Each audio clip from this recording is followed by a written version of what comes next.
In order to change the world, we must change from within.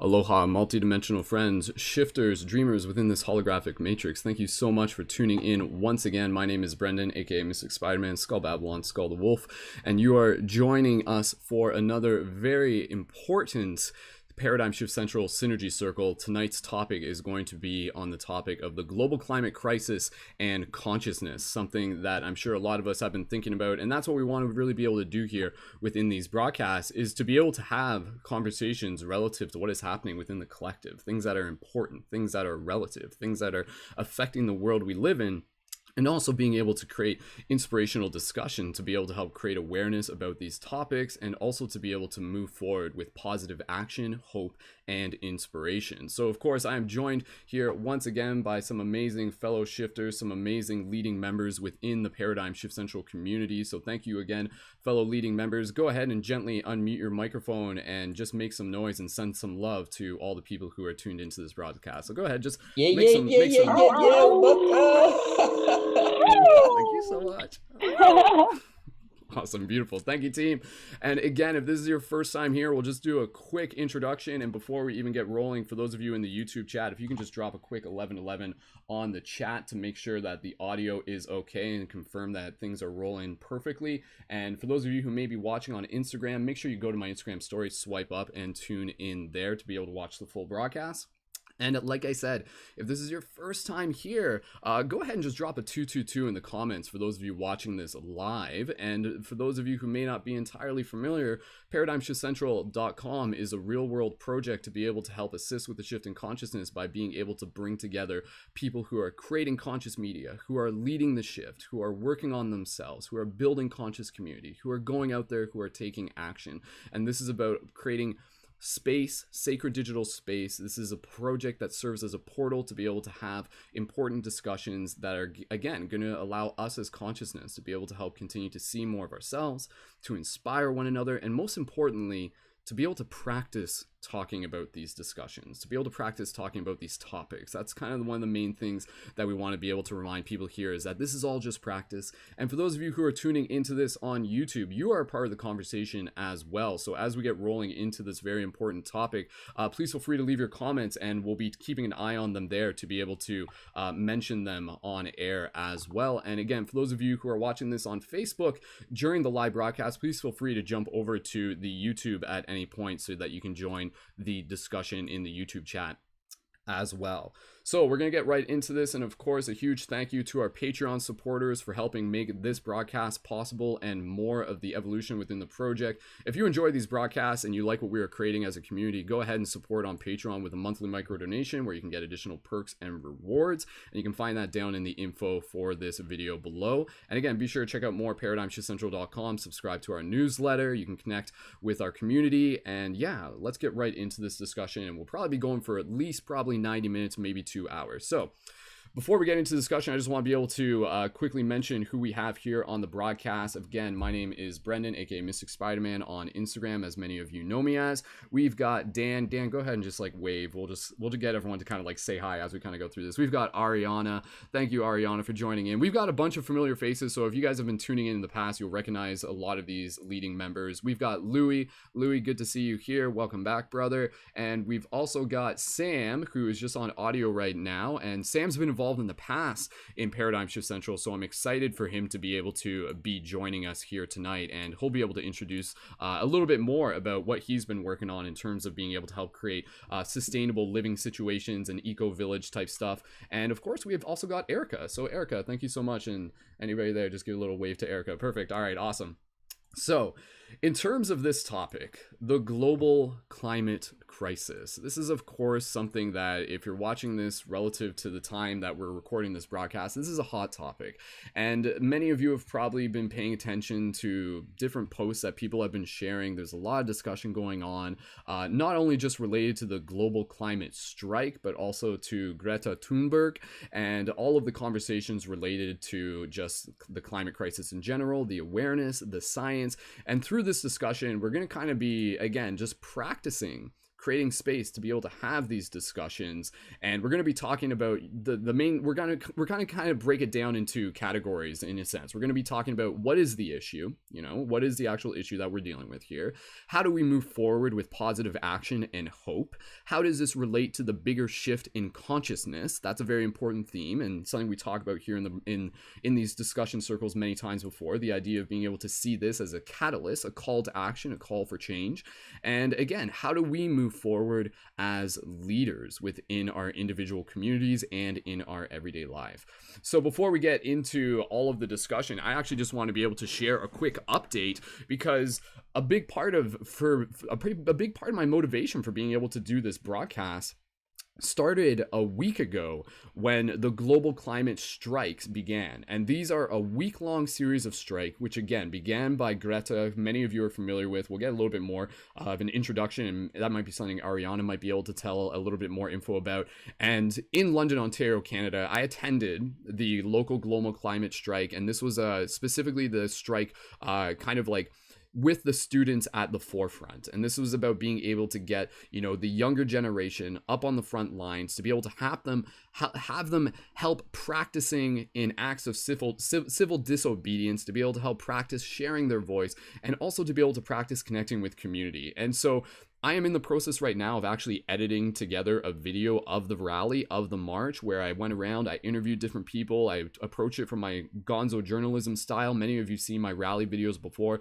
And again, I went there with the intention that there was a message. There were many voices here that were worth sharing throughout many different generations, young and old, and everything in between. And that video is in production, and stay tuned for that, because we're going to be sharing that. But out of that experience, there was a lot of hope. There was a lot of positivity. There was a lot of energy that came out of that experience. And I actually do just want to give a special shout out, because we do actually have, to my knowledge, probably more than one, but at least one of the people who I was fortunate enough to be able to interview during the rally, who is actually here with us in the broadcast. So shout out to Emma. Emma, huge shout out to you, because I just want to be able to acknowledge that, again, like, you being there is super inspirational for everyone to see. For you to be able to be there as part of the youth is a big thing, because again, there's an important conversation that needs to be had here, and it needs to be had with everyone, because again, this is about the generation that we are creating, and this is about the youth of tomorrow as well. So again, stay tuned for that video that I'm going to be creating and posting in the coming week. It's taking me a little bit longer than normal, but that's just because there's a lot of good content that I'll be sharing with that. And overall, just as a quick report, there was probably over 400 people who came out to that rally, and we took up the streets. We didn't even plan on marching, but we went down the streets. And again, for a lot of people, they're just like, what are these strikes actually accomplishing? Multiple things. Again, they're bringing people together. They're creating discussion. They're showing governments that we want change. They're letting our voice be heard.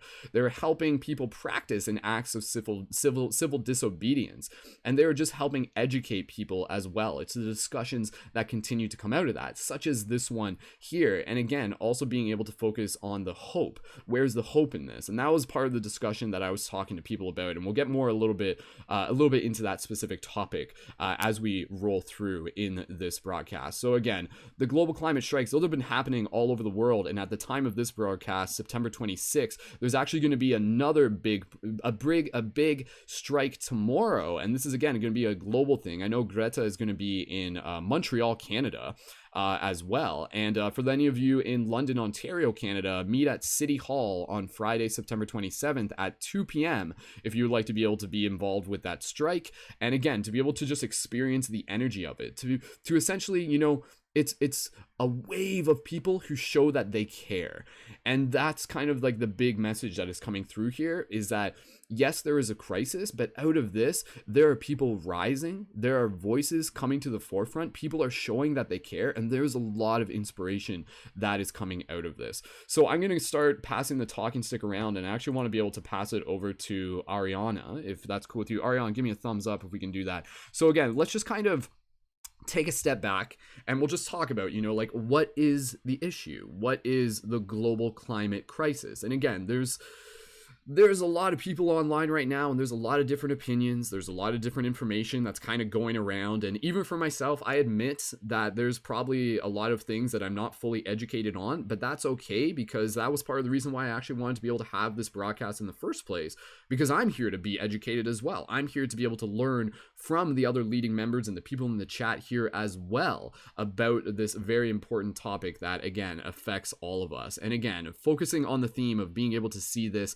as a catalyst, as a call to action. And I put up a little meme earlier today, and I'll just share that real quick, just as creating a little context, and I will pass it right over to Arianna. And it was kind of like one of those memes where it's like the mind expanding, and it's like in 4 different groups. And the first one is acknowledging that unchecked human behavior has caused excessive amounts of damage on Earth's natural systems. So like the mind's like starting to activate, and that's what people are seeing. And then it goes a little bit further, and the mind's expanding a little bit more, understanding that the current global crisis is also a catalyst for us to change our ways to the better. And then it goes into the next one, and then it's got like Alex Gray art and from like the Lateralis video from Tool, so it's like super more like expanding consciousness. And it's knowing that these events are awakening people worldwide as we remember our shared connection with Earth and all beings as unity consciousness. And then it goes into the next one, and this is actually a picture from Cameron Gray, who's another psychedelic artist, and it's got like 3 people kind of sitting with their like chakras activated, and it says choosing to rise to the challenge as conscious leaders and moving forward into the next decade with responsibility and love. So the one thing that I will just say here, in order to be able to like again kind of plant that seed of love, one of the people that I was talking to, this was an elder, and they've been in like, you know, they were involved in the hippie protest way back in the day, and they had a lot to share, a lot to say, and you'll see them in the videos. My friend Sean Tree, and they actually own like a very beautiful like land sanctuary up in the outside the city, and they do ceremonies there. They do equinox ceremonies, and they do like, you know, land foraging and just teaching people how to live in harmony. And they were saying that, again, you know, like in this situation, the information is actually showing that if we can reduce certain, you know, carbon footprint emissions and stuff like that by like 45%, et cetera, by 10 years from now, like we can make this world a better place. And so for him, he's just like, we can be living in a very different and very beautiful world in 10 years. And so I think that's kind of like where we can start kind of like aiming our projection to, and especially considering we're moving into 2020 right now. So it's like, okay, right, like the past 20 years, there was a lot of new technologies coming out. Everything was just kind of like, again, focusing on the commercialism, the greed, and things were just kind of happening. But now we've kind of begun to stabilize. We've kind of become more aware. We've become more, there's been a huge shift of awakening. Again, people are realizing that they themselves are more than their they're more than their physical bodies. They're spiritual beings. They're connected with the earth. And now this 2020 to 2030 is going to be a very, very, very important decade, but there's also a lot of hope. So for them, they were very hopeful to see like waves of young people and old people coming out to be able to show that like they care and that they're ready. And again, they're ready to have these conversations. So again, for everybody here in the chat, if you just want to be able to like leave any comments about why this topic is important to you, why you're even tuned into this broadcast, please feel free to leave those in the YouTube chat as we get rolling here. And Emma, thank you so much for leaving your comments as well. Emma says there was 350 students and around 150 non-students. That's awesome, Emma, and thank you for those stats. And again, the one coming up tomorrow is the intergenerational one as well, so we'll be expecting some big numbers with that one as well. So with that said, we're going to pass the talking stick around, and we're going to pass this over to Arianna. And again, Arianna, you please feel free to briefly introduce yourself. You can just be like, yeah, I'm a super awesome energy shaman, wizard, dream healer, and here to help change the world. And yeah, so Arianna, she's been keeping things pretty active by having some important discussions on her Facebook wall, but again, doing a lot of research herself. So Arianna, please share a little bit of your perspective, and please feel free to again practice educating us, the community, the audience, on again what is the issue? What is the issue that is happening here? Related to this global climate crisis. So Arianna, passing the talking stick over to you, and thank you again for being here. Thank you. I'm Arianna. I am a hypnotherapist, energy healer, and meditation teacher. And yeah, I've been having a lot of movement going on in this area. I used to be very politically active, and because of starting a business in a conservative town, I've been dealing with a lot of fear about being open. But Greta really gave me an inspiration to just get over that, because I've been feeling that, like, I need to speak out. we need to speak out. And seeing her have that courage to get up, it's like, okay, I'm done hiding. You know, we have to show each other how to make things better, because, you know, for so many of us, we aren't seeing that hope yet, and that feeling of apathy, the fear, because the things that are happening, the climate crisis, the numbers show that if we do not do anything, if we don't change anything, things are going to get very, very dangerous very soon. And so it is upon us right now to make these changes. And that's why this is so huge. That's why people are filled with all of these emotions, because we need to start now. But there is hope. There are wonderful things that we can do to avert this crisis. But I think a lot of the issue is tied to capitalism. We have all of these things that would change the world. We can do, if we covered 9% of the ocean in these seaweed farms, we would basically save the planet, but it's going to cost a couple $2 billion to fund that, which there's lots of people with all that money. So it's a very convoluted issue when it comes to that. So I've been having a lot of discussion with people who, first of all, don't even believe in the crisis, and second of all, don't believe that there's anything we can do. And I cannot believe that. I think that we need to try to find solutions, and there are many solutions. So this movement of all of these people coming together to educate each other, to educate everyone, is so vital, because there is so much hope. And I'm feeling this, like, I'm feeling the hope, and I'm feeling the movement, and I'm so excited to be here. So thanks for having me. Awesome. And again, I do want to kind of go around the Oh, I circle can't and just hear you. oh, sorry, 1 second. There we go. Okay, now you can hear me. Yeah, we'll go around the circle and we'll just kind of get some general ideas about, you know, like what brings people here to this discussion, general thoughts on it and everything like that. And yeah, and then we can kind of go into a little bit more detail. Did you want to talk a little bit about just like Greta, maybe? And again, you know, just let's assume that somebody's tuning into this and they don't know who she is. Or maybe they're like listening to this in the future and they're listening to this as an archive and they're like, tell me how the shift in consciousness happened or something like that. Yes. So go ahead and tell us a little bit about Greta, and again how she has inspired millions, including yourself. Yeah, Greta is a 16-year-old Swedish girl who basically is educating. But I think my favorite point about that she's making herself is that, yes, she is the spark, but she doesn't want to be the focus of our attention. She is drawing the focus back to the solutions, back to what we need to do to educate each other. Because there are a lot of people who are seeing her and attacking her and doing this logical fallacy ad hominem attack of attacking her person, bullying a 16-year-old girl who wants the world to be a better place, and focusing on who she is instead of her message, which is we need to look at the science and look at the solutions. But yeah, she has started this movement for herself, doing these strikes, and it's just taken over the world. And it's been amazing to see her speak at the UN, to glare at world leaders and tell them, how dare you are taking my future. She has this passion that is really starting the conversation on a massive scale that we really need right now. So it's been crazy to watch all of this happen, but I'm so glad that she is taking it upon herself to spread this message. Absolutely. And whether you know this or not, but Greta started the strikes like over a year ago. Like it was a long time ago. And again, this was this idea that like every Friday she was like striking, and over time this slowly build. And then recently with the UN summit happening, that's kind of like where this week-long strike kind of came from. And then again, this obviously it picked up in the news and everything like that. And there's been a lot of really important discussions that have come out of that. But yeah, just to confirm, like it was over a year ago that she started this, right? I believe so. And you can see like the pictures of her just by herself with one little sign, and now the movement. And at one point that I just thought was really cute, people have been posting about how people like to make fun of these sort of dystopian novels where one girl causes the revolution and saves the world, and then we can see all these wonderful young women, because she's not the only activist. We have a lot of other young activists who are doing a lot of great work. So it's wonderful to see what one 16-year-old can do. I'm gonna cry. It's amazing. Yeah. And again, like I think it's important that people are acknowledging this 16-year-old, because it is something that's kind of like so different. But we also have to acknowledge that, again, like what she's saying is nothing new.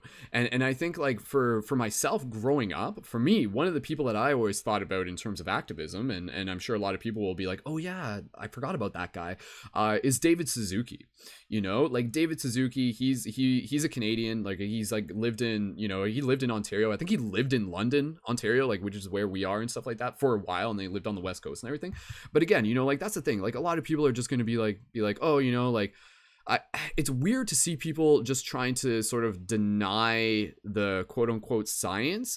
But at the same time, it's like, are you telling me that, like, we don't need to change our ways? Like, are you telling me, like, are you creating an excuse to say that, like, oh, we should just continue destroying the oceans, and we should continue to like clearly destroy the rainforest, and just like continue to waste and use like non-reusable products and stuff like that? And I'm like, I don't quite understand how you arguing the science doesn't justify you not being responsible as well. Like, even if the science is slightly off, I still think we need to be able to look at our everyday lifestyles and just be able to really be honest with ourselves and just be like, can we do better? Can we do better? And I think that's the thing. Like, we obviously can. So again, David Suzuki plus countless other people who have been standing for the environment for years, indigenous people who have been doing this, like, even in relation to, the tar sands and the pipelines and the water and everything like that. It's still the same story. It's still standing for Mother Earth. It's still being a voice for the voiceless. And it's understanding that, again, like, we are not separate from it. We are the Earth. And there's a very important thing that I'll mention a little bit later in terms of what I feel is going to be like one of the primary things that is going to help change things moving forward. But Arianna, go ahead, and then we'll start passing the talking stick around to other members as well. Yes, those are wonderful, wonderful points. I just wanted to bring up something before it gets sort of rolled over with all this other exciting stuff we're going to talk about, because one of the things I've seen is people feeling this sort of debilitating guilt. People who, like us, want to affect change, but then they feel guilt because we are still sort of, we have to live in this world, and we can do our best to make these changes in our lives. But I think what we're seeing now is we need to come up and speak up and be a voice, because what needs to change is the system that created these issues. We need to do this on a global scale. We need to affect these corporations that are doing this. So yes, we need to reduce our own carbon imprint, and we need to take care of the things we can do as, little things in our life, but we need to make those people up at the top who are affecting the most areas of the planet, we need to make them responsible by using our voices. Absolutely. And again, so what I was just going to say real quick here, and then we're going to just pass the talking stick, and someone here, you guys can let me know who wants to go next. And again, just kind of talking about, like, general thoughts on this, why you're even here, why is this discussion important to you, and kind of where you see the hope in this. One of the things that I was kind of like saying that, in order for things to really be able to change, one of the things that I think each and every single one of us can do in order to be able to help create lasting change is to know thyself. And what I mean when I say that is to like see that on like a deep spiritual philosophical perspective. Because again, when we know ourselves, when we know thyself, like I'm literally talking about knowing our connection to the earth, knowing our power as dreamers within the dreams, as spiritual beings, to be able to understand how we can co-create together, how we can manifest, how we can show up, how we can focus our energy and things like that. And again, using that awareness of knowing thyself to also be able to drive us even further with passion to understand that we are not separate from the earth. And that's kind of like, again, like it's even at when I was at the climate strike, like I was talking to some of the elders about this, and we were just talking about like how this event, this awareness is helping so many of the younger kids. And when I say younger kids, I'm talking like high school kids and things like that. And they're starting to go through their awakening process. They're just like, whoa, like I feel really deeply about this. And they're starting to remember that, like, oh, that's because like I'm intimately connected with the world around me. I am the trees, I am the water, I am the colors of the wind. Like, yeah, we've heard about it in Pocahontas songs and stuff like that, but there's like a very real practical element to this. And when we kind of, again, just bring it into that practice of knowing thyself and working on ourselves and working on our virtues and working on our habits and working on our own self-mastery, that allows us to continue to show up as better leaders, and it allows us to have clearer vision. And I think it's interesting because I saw a Star Witch's comment in the chat that 2020, it's like we're moving into 2020 right now, which is, I've always known was going to be a big year, and 2020 literally means clear vision, right? Like 2020 vision, right? It's like, so we're moving forward with this like symbolic clarity where we're seeing things that were just kind of like the illusion of separation is dissolving. And that's where I feel, again, like as we move forward, that is where like a big part of the shift is happening, because there are, I hate to say it, but like old men and women in power who, for whatever reason, are just like kind of like they see world through the lens of greed. They see world through this like they need to survive, and they need to be able to like they seek their happiness through material means and things like that.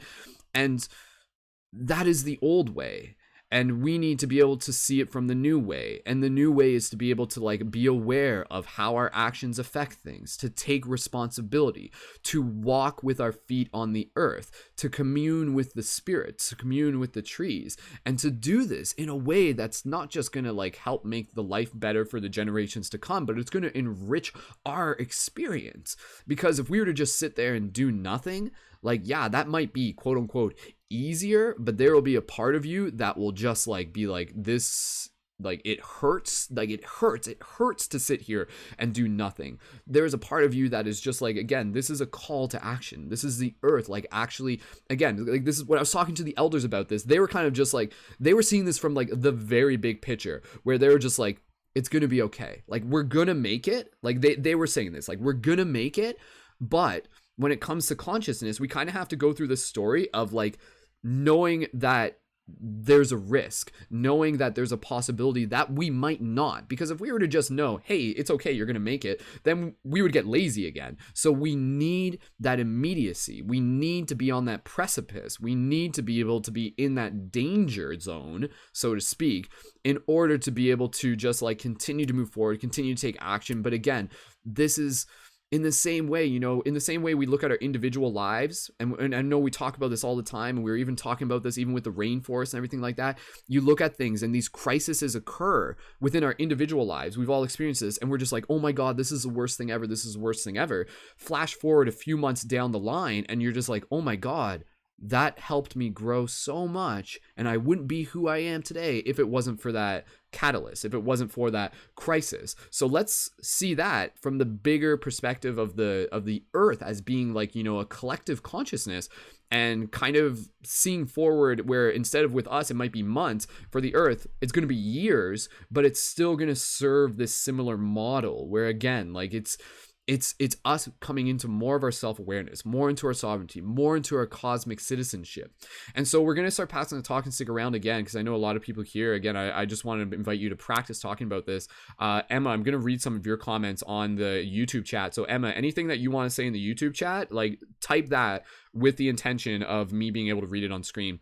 But again, there's other parts to this story, and we can dabble in it a little bit, but without having to hit upon it too much now, I just kind of want to be able to plant the seed. I was talking to some of my friends about this, and they were just like, like there is some very interesting hypothesis how like has been, and a lot of people know about this, alternative technologies, hidden technologies, quote unquote, that have the ability to change the world, that can change the world, that can provide alternative energy solutions and things like that. And it may be this case where like there are some people, some that like, again, I'll kind of get into this a little bit later, but like there could be the very real possibility that because of this crisis, so to speak, that we're going to start seeing like these new energies starting to appear. And how that plays into the story, we will have to see. And again, there's a lot of different ways to kind of see this. And I know a lot of people even talk about the idea that, again, like this global crisis climate, and I'm putting that in like quotations and stuff like that, is again, kind of like almost something that's being engineered in order to be able to help usher in a new world order of a single world government. And again, it's hard to say, but we kind of have to be aware that like usually everything's not quite as it seems. But even if see, that's the thing, even if people are just like, yo, this climate crisis is just fabricated, it's fake news, and it's just all like, you know, Greta's just like she's a puppet, and the elite are running her and things like that, and climate change is a hoax, and they're just doing it in order to be able for the elites to get more power over people and to depopulate the earth and things like that. Maybe, but that doesn't discredit the fact that we can still change the way how we live our everyday lives. Whether or not this is some sort of beginning of some sort of new world order for better or worse, that doesn't change the fact that you should freaking pick up your garbage, that you should like pay attention to like what you're eating, you know, that you should probably consider going vegan if you want to be able to create less impact through animal agriculture, because that's a thing.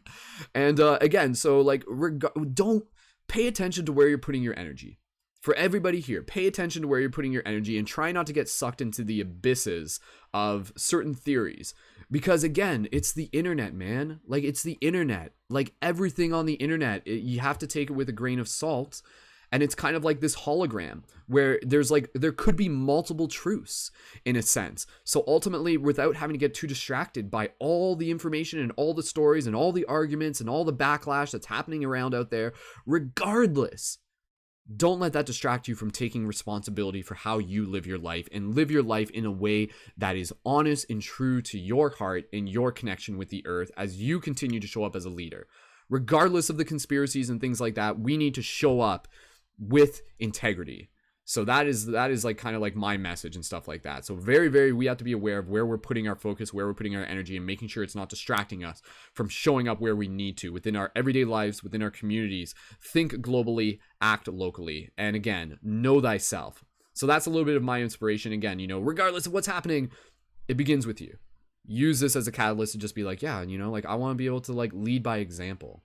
I want to be able to like, you know, like be someone who can talk to a younger person and be like, hey, you know, like we're doing this together. We're in this together. And to have it like be something that really resonates from a truth within our own being. I just want to be able to bring up some of the comments here from Emma. And again, Emma, she was one of the youth who was at the rally in London, Ontario, Canada. And again, you'll see her in the video. And Emma, thank you so much for being a part of this discussion. Again, this is awesome. Emma says, this is literally making me cry. First of all, that's what she said, which I'm like, oh, that's great, right? Because that's like, you know, we cry because we care. We cry because this is meaningful. We cry because like we are the earth and everything like that. Emma also says, at the strike/protest, a man yelled in my face telling me that we needed to get off the road and that I was stupid because I don't go to school. Yet I am fixing his generation's mistakes.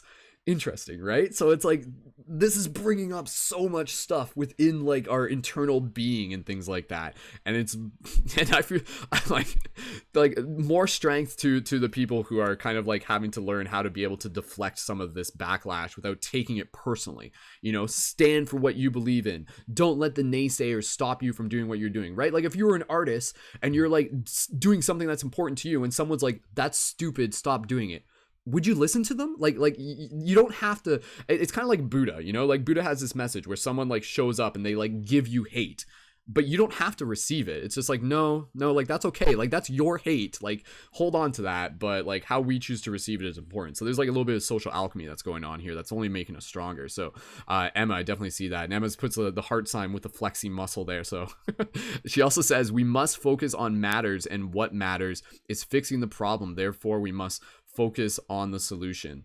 Absolutely. Awesome. And Allison Starwitch MLK, thank you again for your messages as well. We'll read a little bit more of the comments as we keep going with this. So let's pass the talking stick around. Unless Arianna, was there anything you just wanted to reply to real quickly based on anything we said? You're good? Okay, cool. All right, so I want to be able to pass the talking stick around. So again, we've got Sam, Erica, Dan, and Louie. Someone give me a thumbs up if you're ready to jump in with something to say about why this is important to you and why you're here, and any hope. Where do you see the hope in this? You know, I think that's a great question. We're going to pass it to Louie, and then we're going to pass it to Sam. So Louie, welcome to the Synergy Circle here tonight for our special edition. Go ahead and introduce yourself briefly and tell us a little bit about your thoughts on this. Thank you, Brendon. Hello, everyone else, and to everyone that's tuning in, welcome to the party. I'm very happy to be here because of the clear and evident issue of what climate change is. Now, everyone that's here is probably aware that it's nothing new. As we've come to realize, the signs have been crystal clear for the past approximately 30 years, but now it is when things have become really critical. I'd like to think the next 18 months are very can predict how the rest of humanity as we know it turns out. If we don't act now, like we mentioned earlier, we're going to see catastrophic changes. And that's not going to matter no matter where you are, whether you're in the Caribbean at sea level or in the mountains. Like, your life is going to dramatically change. Sorry, I'm a little cold right now. But I think what drew me mainly to this conversation is my curiosity to learn more on how I can get involved. My focus is essentially motivating people through different kinds of talks, exploring my curiosity, but I do want to spend more of my time and my resources in this focus. So I'm looking to find different kinds of work in the field and also use some of my free time to volunteer and get more involved. I am also currently bedridden because I had knee surgery recently. And so a lot of my efforts are currently just educating myself more on the matter, and doing as much as I can. So I want to be the voice that can help relay what Greta is saying, but perhaps reach a different audience in a different way, because she what she is doing is effective. However, different audiences have different ears, and the more voices that are out there, the more powerful we can be. There was a point, Brendon, where you said, "Oh, sorry, no." Emma's comment on the guy, how we're fixing in her example, how she was fixing the their generation's problem. I think it's great. I'm sorry that I wasn't there part of it, but I do want to just kind of add an emphasis on how it's important to maintain a non-direct, I don't want to say not physical, but you don't want to attack these people in any kind of way to give them a reason to revolt on you, whether it's verbal abuse or physical abuse. You want to stray away from that. In a sense, non-direct physical action, the similar approach to what Martin Luther King would have done, or Gandhi. I think that will have a lot of emphasis in garnering a lot of attention. And something else that I want to get involved in would be boycotting the industries, because that's where we'll see the most dramatic change. If we can create economic or political, if we can shake that ground, we'll see results faster than just everyone making smaller changes in their life, because we can only do so much. It's really them that drive this. So I'm more curious in making a voice and being a part of or organizing boycotts. I'm quite interested in that. But that's my 2 cents for today. Sorry I wasn't more eloquently executed. Hey, that was perfect, man. Again, it's all just practice. Thank you, Louis. Yeah, absolutely, man. And just kind of, I'll just add just a couple thoughts on that real quick, and we'll pass it over to Sam in a second. Again, one of the things, again, when I was talking to the elders, the gentleman's name was Chantry, and what he was saying is that, like, what needs to happen is that we need to change our culture. Like, that is what we actually, and we can change that. And again, what is our culture if not our habits? And so by changing our habits individually, and by expressing and demanding change by those people who are controlling, like the commodities that we are consuming on a regular basis, and demanding that, like, hey, like, we're the consumer, we're going to tell you what we want, and you're going to give us what we want, because we're the ones giving you our money, and you work for us. Like, if we were to really just kind of like take the power back, like, that's a powerful thing. But I'll just give you, like, again, a couple quick examples. There are a lot of stores that have been banning plastic bags, so again, and it's like, again, it's one of those examples. It's like, is banning plastic straws and banning plastic bags and things like that, like, is that gonna save the world? Whether or not, like, how much of an impact that makes, like, that's kind of here nor there. Like, it is gonna make a difference, but again, it's more so the habit. It's the mindset. It's the act of responsibility that sends a message. And then suddenly, if other stores are just like, well, okay, you know, Walgreens is only like they stopped doing plastic bags. Like, oh wow, like that's actually a thing now. Like, okay, and then suddenly the other stores catch on, and then it kind of creates a ripple effect, and then it kind of creates a cultural change. And again, like what happens if suddenly, you know, electric cars start becoming a thing? Like, honestly, I don't think people are too caught up in the idea that they like are intentionally doing things because they enjoy like creating excess waste and things like that. Like, I think they would actually like pay money to be able to have like a sense of well-being, knowing that what they are doing is not creating more waste than need be. So that's where, again, you know, like if electric cars start coming out and those start becoming more accessible and things like that, I'm sure there would be a lot of people that would just be like, sweet, yes, actually we do want this. So again, those little habits that go a long way. And again, of course, the whole idea of like being able to switch to a vegan diet, being able to eat less meat, there have been like millions of people who have adopted this understanding over the past several years. And why did they adopt that? Because the conversations were taking place. And exactly what Louis was saying, you know, like we need to have more people being a voice for this. And I fully agree. I think that's so important because, again, you know, like there are going to be certain people who won't hear this conversation. So we need to be ambassadors for the earth. We need to be ambassadors for the future. We need to stand for tomorrow today in that literal sense. So again, you know, stand for the water, stand for the trees, stand for using less like garbage and everything like that. Just bring in regular habits that are, again, just reflecting morals and virtues that you are guardian of, that you are a light guardian of. So again, I just kind of wanted to hit upon that real quick, that again, it's the cultural change that can change. Like literally, like in 3 years from now, it's not hard to assume that there's going to be more stores that are using less plastics, that are finding alternative things to be able to do.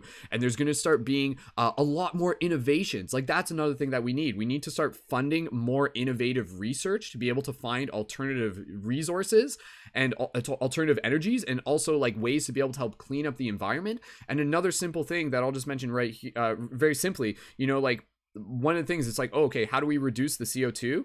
Oh, well, actually, we have this very special piece of technology, and it's super advanced, and it has the ability to like transform excess CO2 into oxygen. Maybe you've heard of it. They're called trees, right? So like all we have to do is plant like literally a bunch of trees.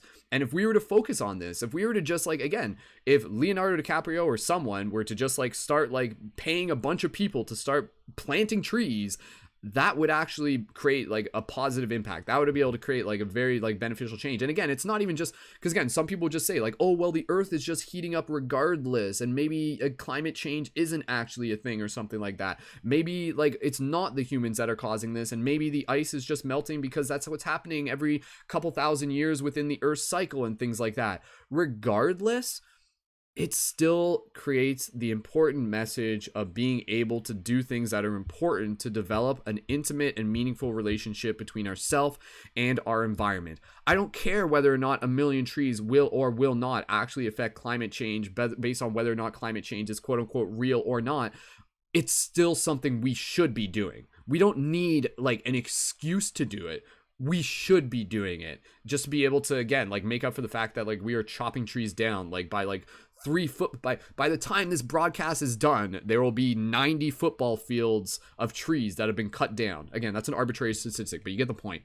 So anyways, let's pass the talking stick over to Sam. And Sam, thank you so much for being here. Quick introduction. Sam's been involved with Paradigm Shift in the past, and he has been dedicating like the past like 10 years of his life to being able to create sustainable ways of living and different models and like alternative like eco village type quarters. And he's probably been creating all sorts of cool stuff that I haven't had a chance to get updated on. And that's part of the project, the Haven for Humanity. So Sam, welcome back to Paradigm Shift Central as one of our leading members. It's so great to be able to have you here, brother.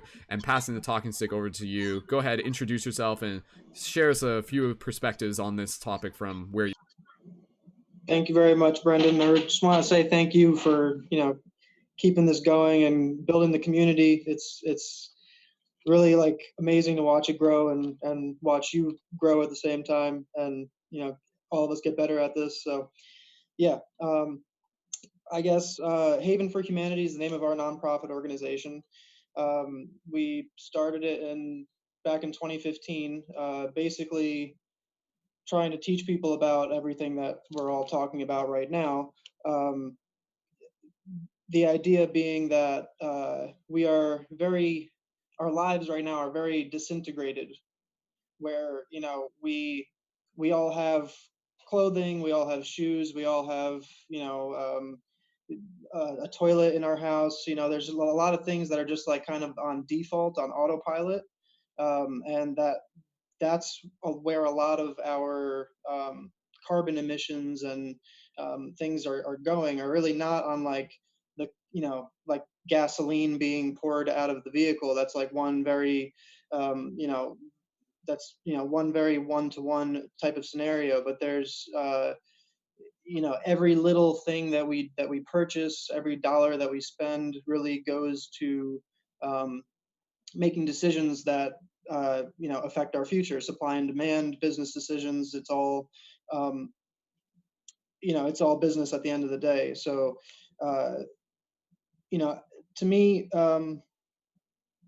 the idea was really we were a team of holistic health professionals. We got together, my family, to basically dispel a lot of the myths around holistic health and try to get people more living in harmony with their natural environment. So we started one education center, which we call it Camp Haven. It's in Livingston Manor, New York. It's basically a homesteading education center, or a permaculture education center. We are doing agroforestry there and a lot of different permaculture techniques. We have interns coming to live with us in very minimalist quarters. Like I just built my house this year with our volunteers and interns, and it was just like a experiment to see what we could do. And it's really tiny and um, extremely minimalist. But the idea is to teach people what we are capable of as humans, and what our uh, natural lifestyles would be like, and how all of our decisions integrate into a lifestyle where, when we go to the bathroom, we know what happens, to our waste. We know where it goes. We know if it's taken care of properly. In your average house or your average apartment building, most people have no idea where the water comes from in the toilet. They have no idea where it goes when they flush the toilet. I know I keep talking about bathroom things, but like that's really where it like fundamentally breaks down, is like the fact that we don't even think about these things, and they're all just kind of provided for us, and we just do them, and sort of like uh, think it's weird if people don't have like indoor plumbing and things like that. And um, yeah, I mean, I feel like that this fundamental disintegration, where we don't know where our shoes come from, we don't know how our clothing is made, we really have no idea what the true cost is of all of our decisions in life. And so that's really what our education center is really about, is really letting people live with us as my family that's been doing this for over 20 years, and learning all these different aspects of holistic health. Whether it's our top priority is self-care always. So no matter what projects we have going on, or no matter what we're doing, we always expect people to be focused on self-care above all else. That's actually our company motto. um, so I guess we just started another education center now, which is called Fairhaven Pharmacy. That's Fare, Haven, and pharmacy is spelled FARM. And you can find us on Instagram at Fairhaven Pharmacy also, and also Haven for Humanity.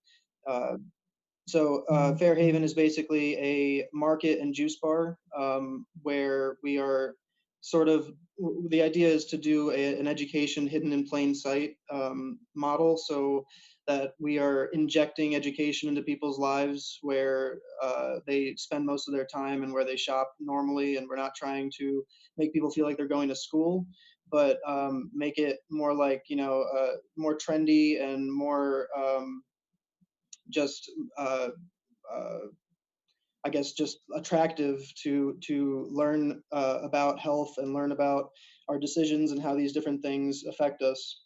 I think it's important to recognize that um, a lot of the products, a lot of the simple solutions that people are coming up with to these issues that we're talking about are um, they're not holistic, and they don't really take into perspective um, how much we rely on oil and carbon emissions right now to continue the lifestyle that we're currently living.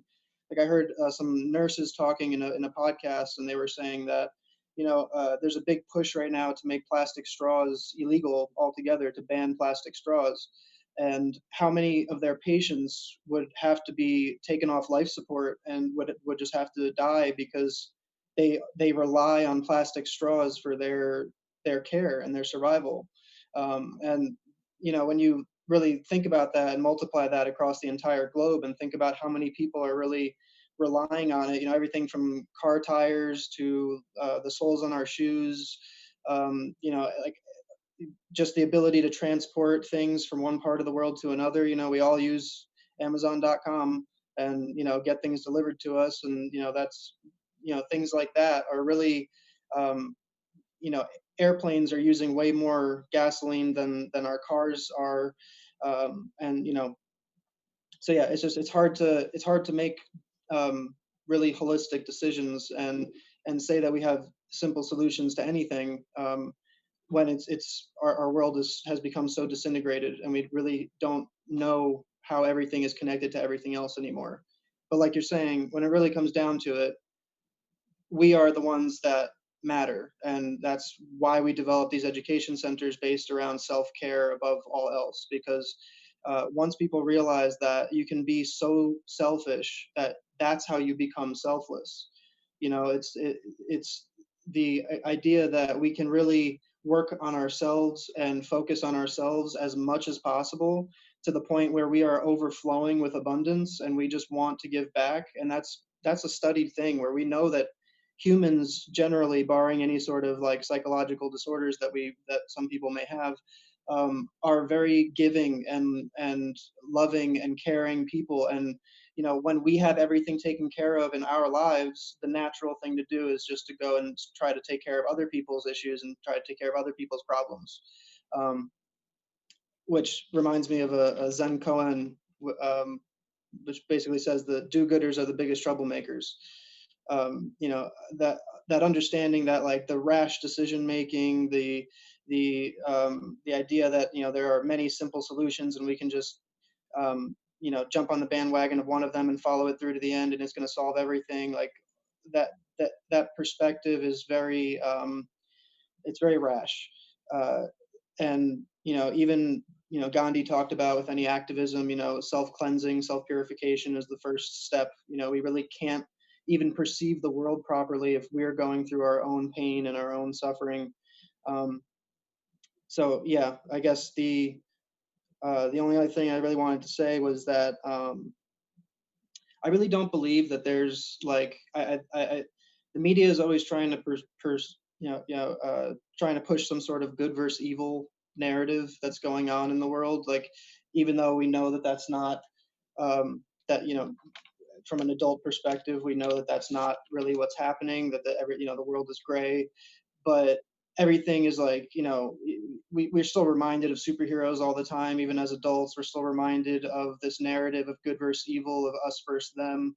And I think it's really important to understand, like with Greta or anybody that's being portrayed on television, um, that, like, there's training involved in knowing what to say and how to say it, and acting a certain way to create a certain result. And it would make sense to me to get to convince a child of these this horrible future that's going to happen, to create this emotional connection with the people that are listening to her at the UN. It has to be taken in context.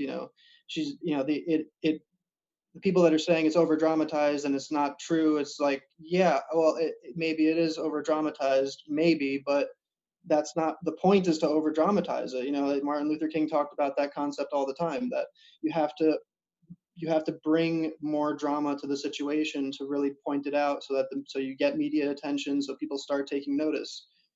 So yeah, I mean, I really don't get the whole like jumping on a 16-year-old girl thing and trying to make her seem like she's a government shill. Like uh, I really don't believe that there's any sort of evil in the world. Everyone believes that they're doing the right thing. It's just that some people's right thing causes a lot of pain to a lot of other people, and other people's right thing causes a lot of pain to another group of people. And in commerce, we just call that good business, because you're creating problems that other businesses can then start and solve those problems. But uh, the idea is that when good people are ignorant and good people are indifferent, that's really when we have issues. When good people are not standing up for what's obvious, what they believe is wrong, they'll tell you that it's wrong, but they just continue contributing to it. Or just ignorance of people. Again, people thinking they're doing good by, for example, buying compostable bags or plastic straws, like I was talking about. Like not buying plastic straws, or voting for the banning of plastic straws, and not really understanding how that's going to really affect many, many, many different industries, and how we have to have solutions for all the solutions that we already have from petroleum products. We have to have alternative solutions before we can switch and just stop using oil products. That's really not a viable solution anytime soon. But at the same time, there are organizations, there's one in Canada right now, created massive factories that suck carbon out of the atmosphere and put it into the factory and make it into gasoline again, which can be burned in cars and fuel. Other companies are sucking carbon out of the atmosphere and making products out of it that we can use, computers even.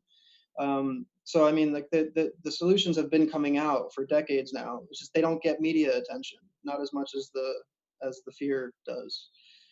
So yeah, this is what we've basically been teaching people about, and the 2 education centers we have going right now, and the one we accept interns and people come and live with us and learn about living a sustainable lifestyle, and the other is our kind of market outreach area where we teach about healthy food. And basically we needed food up there. We were we were living in our eco village and we barely had any food to survive, and we're in a food desert in this area, in a rural area.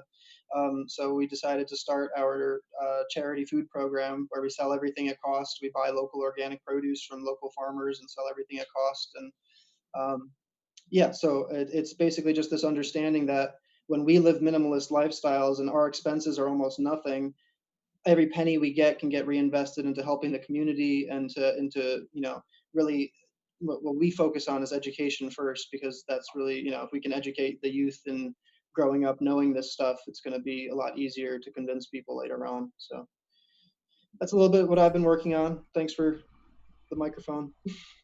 Yeah, awesome. Thank you, Sam. Yeah, honored to be able to have you here again, brother. And yeah, again, like I would love to even just kind of touch base with you a little bit later in the broadcast and really just kind of like break down some practical tips in terms of like what people can do in an everyday life that might be able to, again, just develop more habits that are going to be able to continue to make lasting difference over time. And again, just be able to create an example for other people to follow as well. And that's the thing. Like, I think, again, when we're talking about where's the hope in this, I look to people like Sam because I see that alternative models for living in harmony with the earth and being able to like reduce our consumption and being able to like, be in a very symbiotic relationship opposed to like almost like, like parasitic, which is sometimes what we as humans have a tendency to behave like. Those models are there. And again, and I think about like the people I was mentioning who have like the little like forest eco thing outside of London, Ontario, where I live, Chantry and them. It's called the Living Center. For those of you who are interested in looking it up, I'll put it into the show notes. And quick side note for anybody here that you're watching in the broadcast, we'll make sure that we include their show notes as well. And for any of you, please on the broadcast, please feel free to add your show notes into the YouTube chat so people can find it there. And Sam, I did drop a link for Haven for Humanity in there. But again, like, even when I was out in California, and I've been out there a few times and everything like that, like there are people who kind of like live in almost think of like rainbow gatherings and things like that. Like there are ways in which we can live in harmony with nature, and it doesn't again, yeah, you're maybe making some sacrifices in terms of the convenience, in terms of the comforts and things like that, but there's also a lot of like very unique beauty and very unique gifts that you are able to receive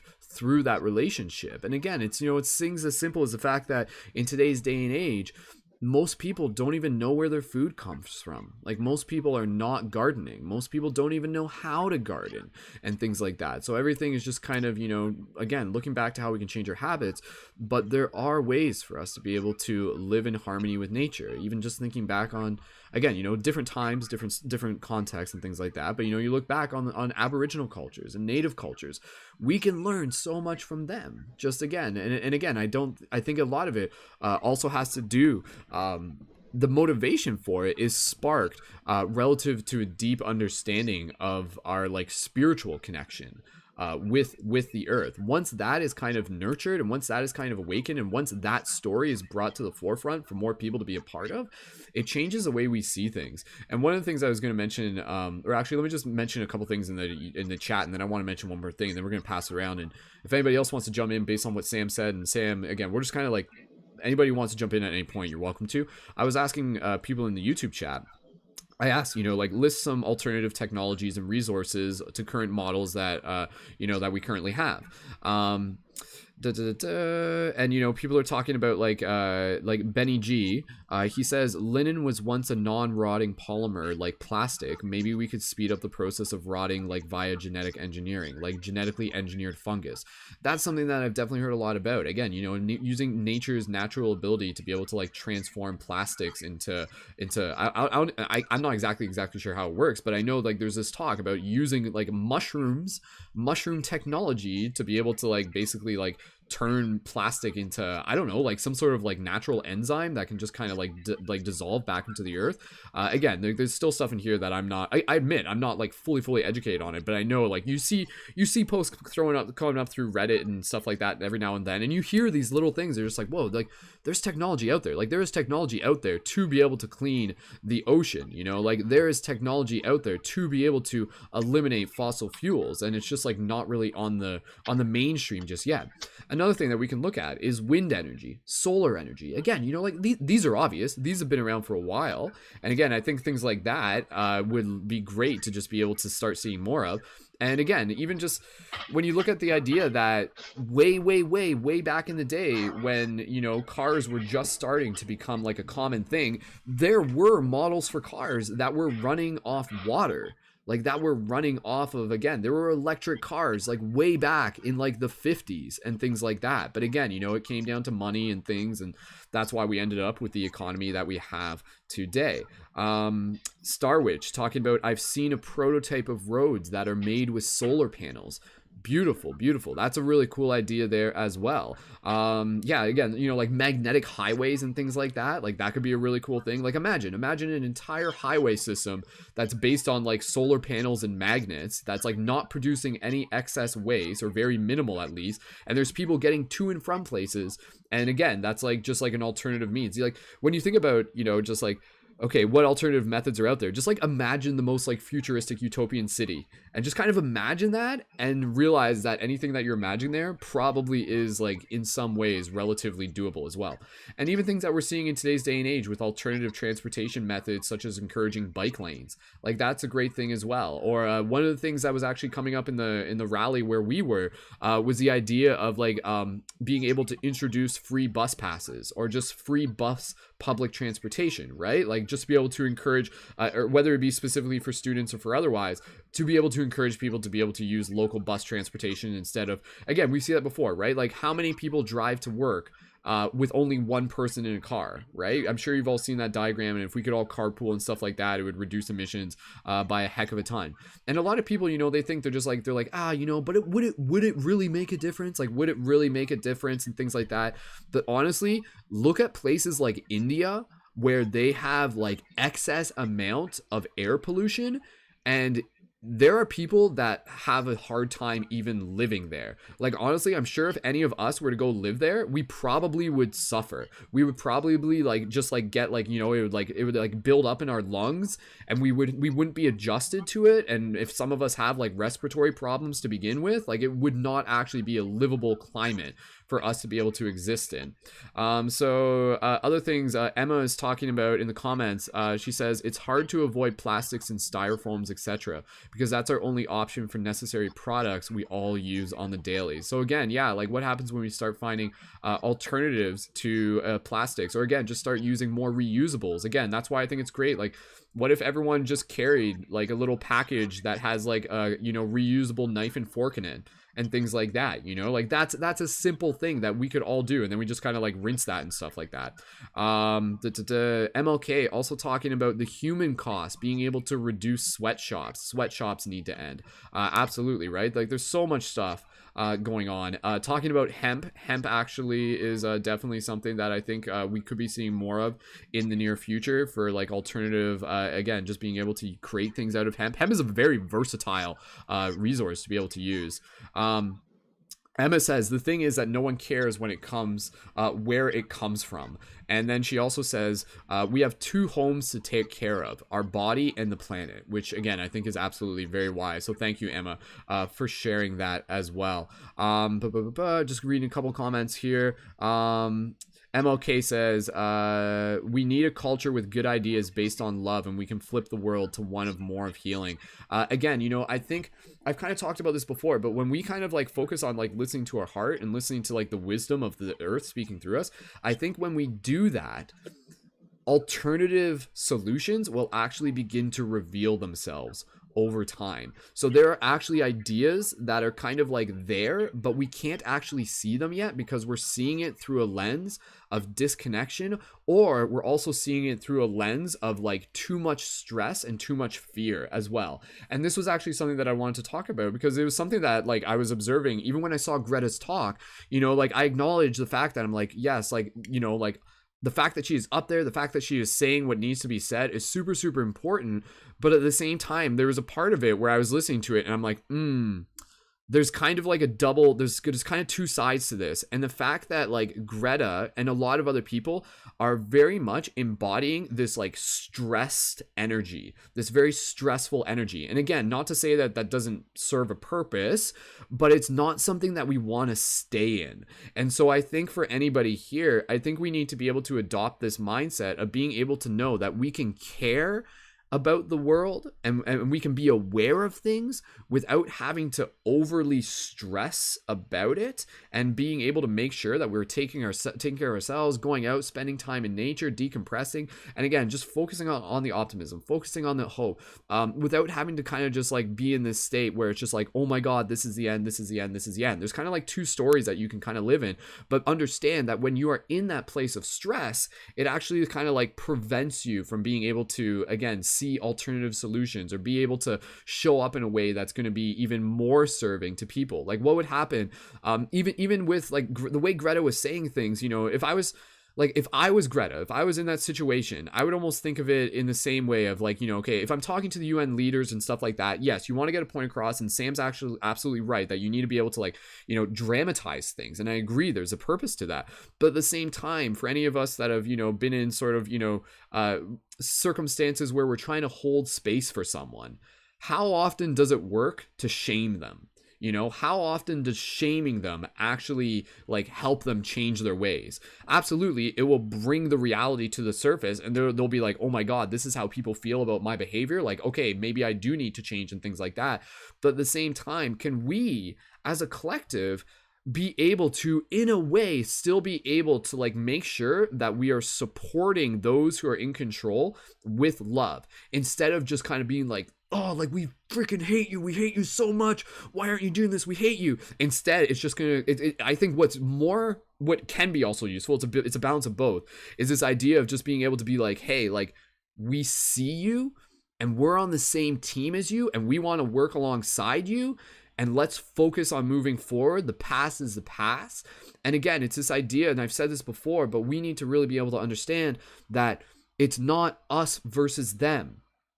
It's us and them versus the problem. That is a big paradigm shift, because again, right now people, and especially in the rallies, and this is what I was seeing in the rallies, you get kind of these different emotions, you get these different people and different vibrations. You get some of the elders and they're passionate and everything like that, and they're a little bit more kind of centered, and then you get some of the youth and they're just freaking yelling, and they're yelling and they're yelling and they're yelling, and they're so angry. And I've seen that before, again, you know, like even in other rallies, even in like the Monsanto things and stuff like that. And again, there's a place for anger.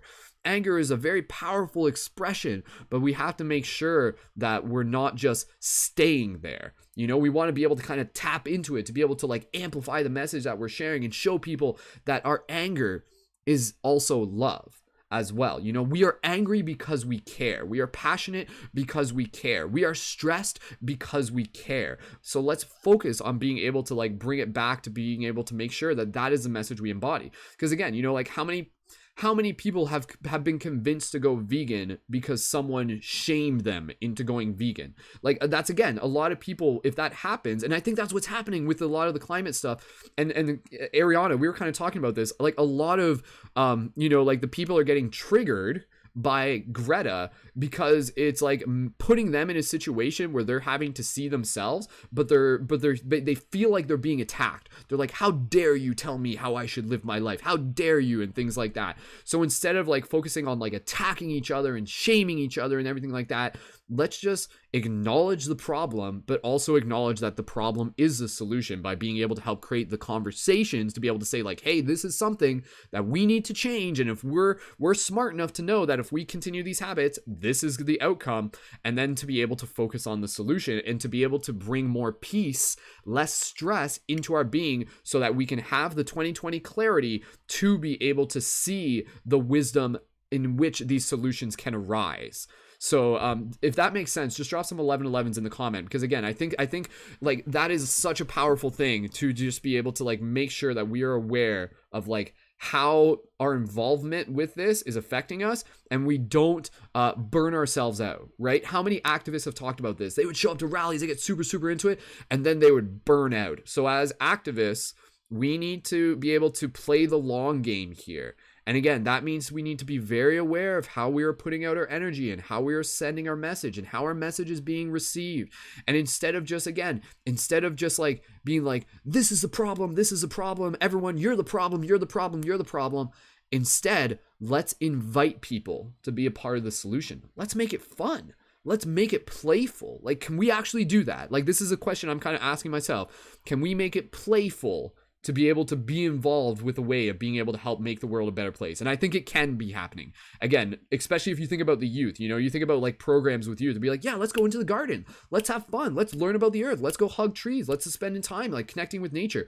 Those type of things go a long way. So Arianna, go ahead, add your thoughts onto this, and anybody else who wants to jump in. Again, we're just going to kind of popcorn style from here. Thank you. This brought up another area of the subject I wanted to touch on, which is more of the spiritual side. And I like to focus on, you know, the practical things of what we can really do, you know, physically in this world, in this reality. But there's also, like we're saying, so much that we can do. It's all about that self-care. And so I wanted to share, I may have shared this a little bit in one of our other talks, but I channel. So I receive messages, and I've been receiving intense messages for my whole life, but specifically about a year and a half ago, I started channeling and got this message that we all are living in this time right now. And it's a huge, I saw it like a level. We're at a tipping point of our energy on this planet. Like we can go either way with how we're going. And so it is our responsibility to focus on self-care, to focus on meditation, to focus on playfulness, on getting these higher vibration energies and learning how to not ignore the dark side, the shadow self, the emotions, learning how to go through that, to use anger, to use those negative emotions to fuel things, but to have this self-work, this self-awareness. So that's the big message that I've been getting for years. And now that I see that the way that things are going in the world, I'm like, this is it. This is all of us. It's up to us to do this work starting within like you said, know thyself, do this work within, and let that radiate out into your immediate area, into your communities, and however much you want to speak out further than that. But it really is starting from within.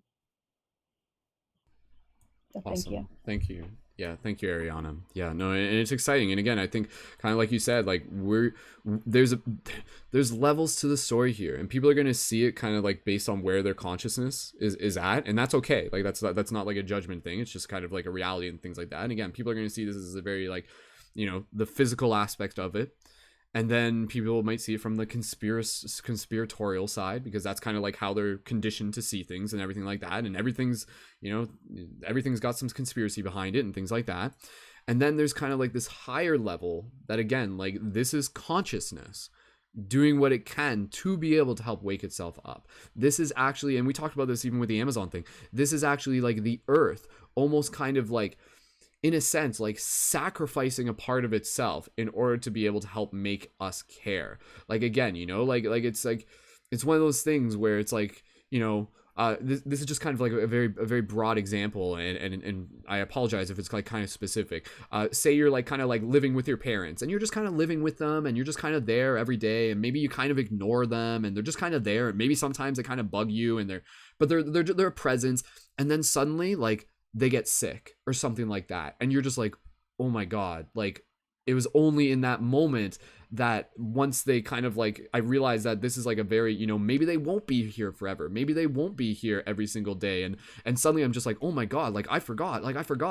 And so like it's kind of like that situation where the earth is just like children, my children, like I have been loving you every single day, every single moment, over and over and over and over again.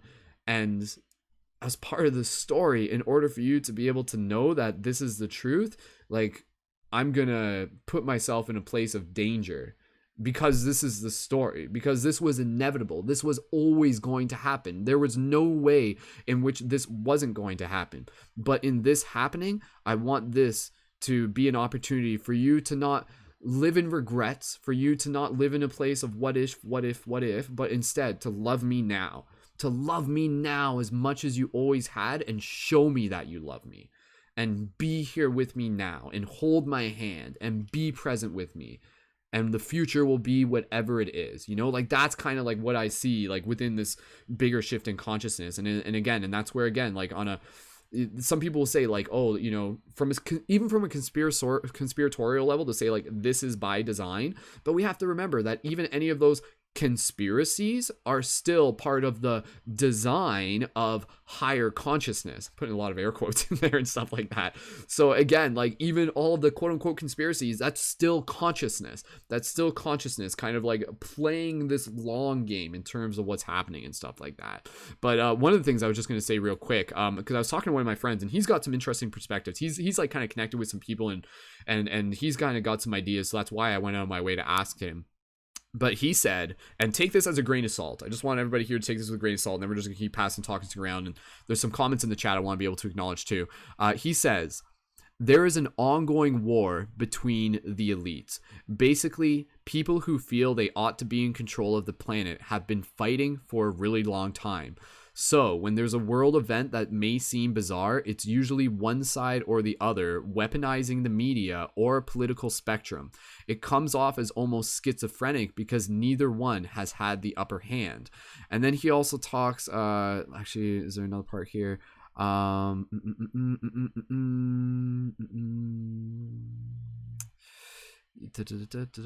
just trying to find if there's another part here. Yeah, no, I think that's kind of all. That's just kind of all. But oh yeah, no, there's one part here where he was basically saying that like there's kind of like, and again, take this with a grain of salt, but maybe this is something that we might actually see. And hey, if you heard it here first on Paradigm Shift Radio, then whatever. But let me just see here. Just trying to find in the specific chat. There was something. Trying to see what, but anyways, I can't find it exactly. But anyways, he was basically saying that there is like a group of elites who like have technology to be able to like help change the world, but like they're kind of like waiting to be able to like release it to the forefront. And when they kind of, oh, here it is. Okay. When, yeah. Yeah, so anyways, it says here, when humans are afraid, we are much easier to control, and we will eventually call the person that brings forth a solution our new king. So again, this is where kind of people get into this conspiracy theory where, like, you know, like a lot of this, like the weaponizing of the media and stuff like that is trying to get people into this fear base. It's trying to get people into this fear mentality. And again, even like that's where, like, again, I know we're calling this a global climate crisis. Again, I think even that needs to be put in quotes, and I think we need to be aware of what language we're using, because like yes, like crisis, it's relative, but be aware of how we relate to the concept of crisis, and be aware of like how, again, the media is kind of like putting us into this place where it wants us to be in fear because it makes us controllable. And then again, it was just basically this idea that I just wanted to mention because I just found it interesting. But again, it's basically this idea that theoretically in the future, there's like, yeah, there's two groups of elite. Let's just say one of them actually has like technology that could change the world, and one of them doesn't want to release that technology. And then one of them is actually like going to be able to release that technology, but in doing so is actually going to be sort of like seen as, again, quote unquote king or something like that. Again, it's just kind of like it's an interesting idea, but again, it's just kind of like one of those things that's like way back into the bigger picture of things. And another thing, and this isn't even like to scare people, but again, it's just kind of like putting information on the table and stuff like that. But if we were like talking about, you know, how this might be part of some sort of like bigger agenda, kind of getting into the conspiracy things, a lot of people will say that, again, you know, a lot of what is happening right now is actually like happening on purpose in order to be able to like quell some of the overpopulation happening on Earth or something like that. But again, maybe that's not like even like a conspiracy. Maybe that's like Earth doing its own thing. Like maybe, like, I don't know, like it's hard to say, but maybe like there will be circumstances where like there may be like unavoidable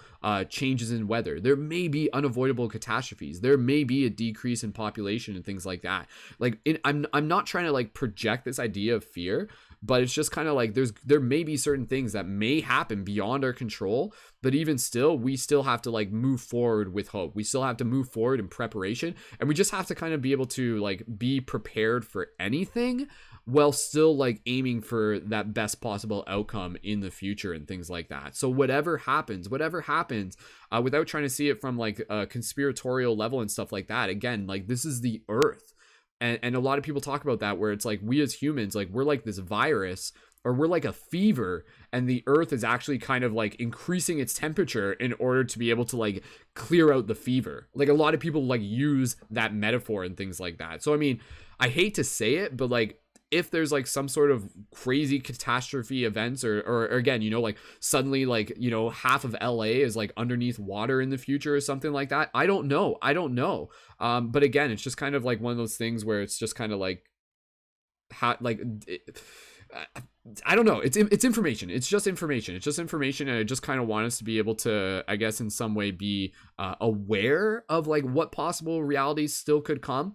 But again, to not try to see it as like even still catastrophe, because even still, the fate of destruction is the joy of rebirth, and where there may still be like, we almost have to be able to like get ourselves ready for like potential hard times, but still be able to like rebuild with hope moving into the future. So yeah, again, like that's just there's a lot of information and everything out there, but I just wanted to be able to mention that because, again, you know, I think I only mention it because it's just important compared to like kind of like being in a place of naivety, so to speak, you know. And again, it's just information, but without trying to get too distracted by what ifs, let's focus in on like the immediate actions that we can do to change the way that we're living right now. Dan, I see you got your hand up. I'm going to pass it over to you. Go ahead, Dan. What would you like to add to this conversation?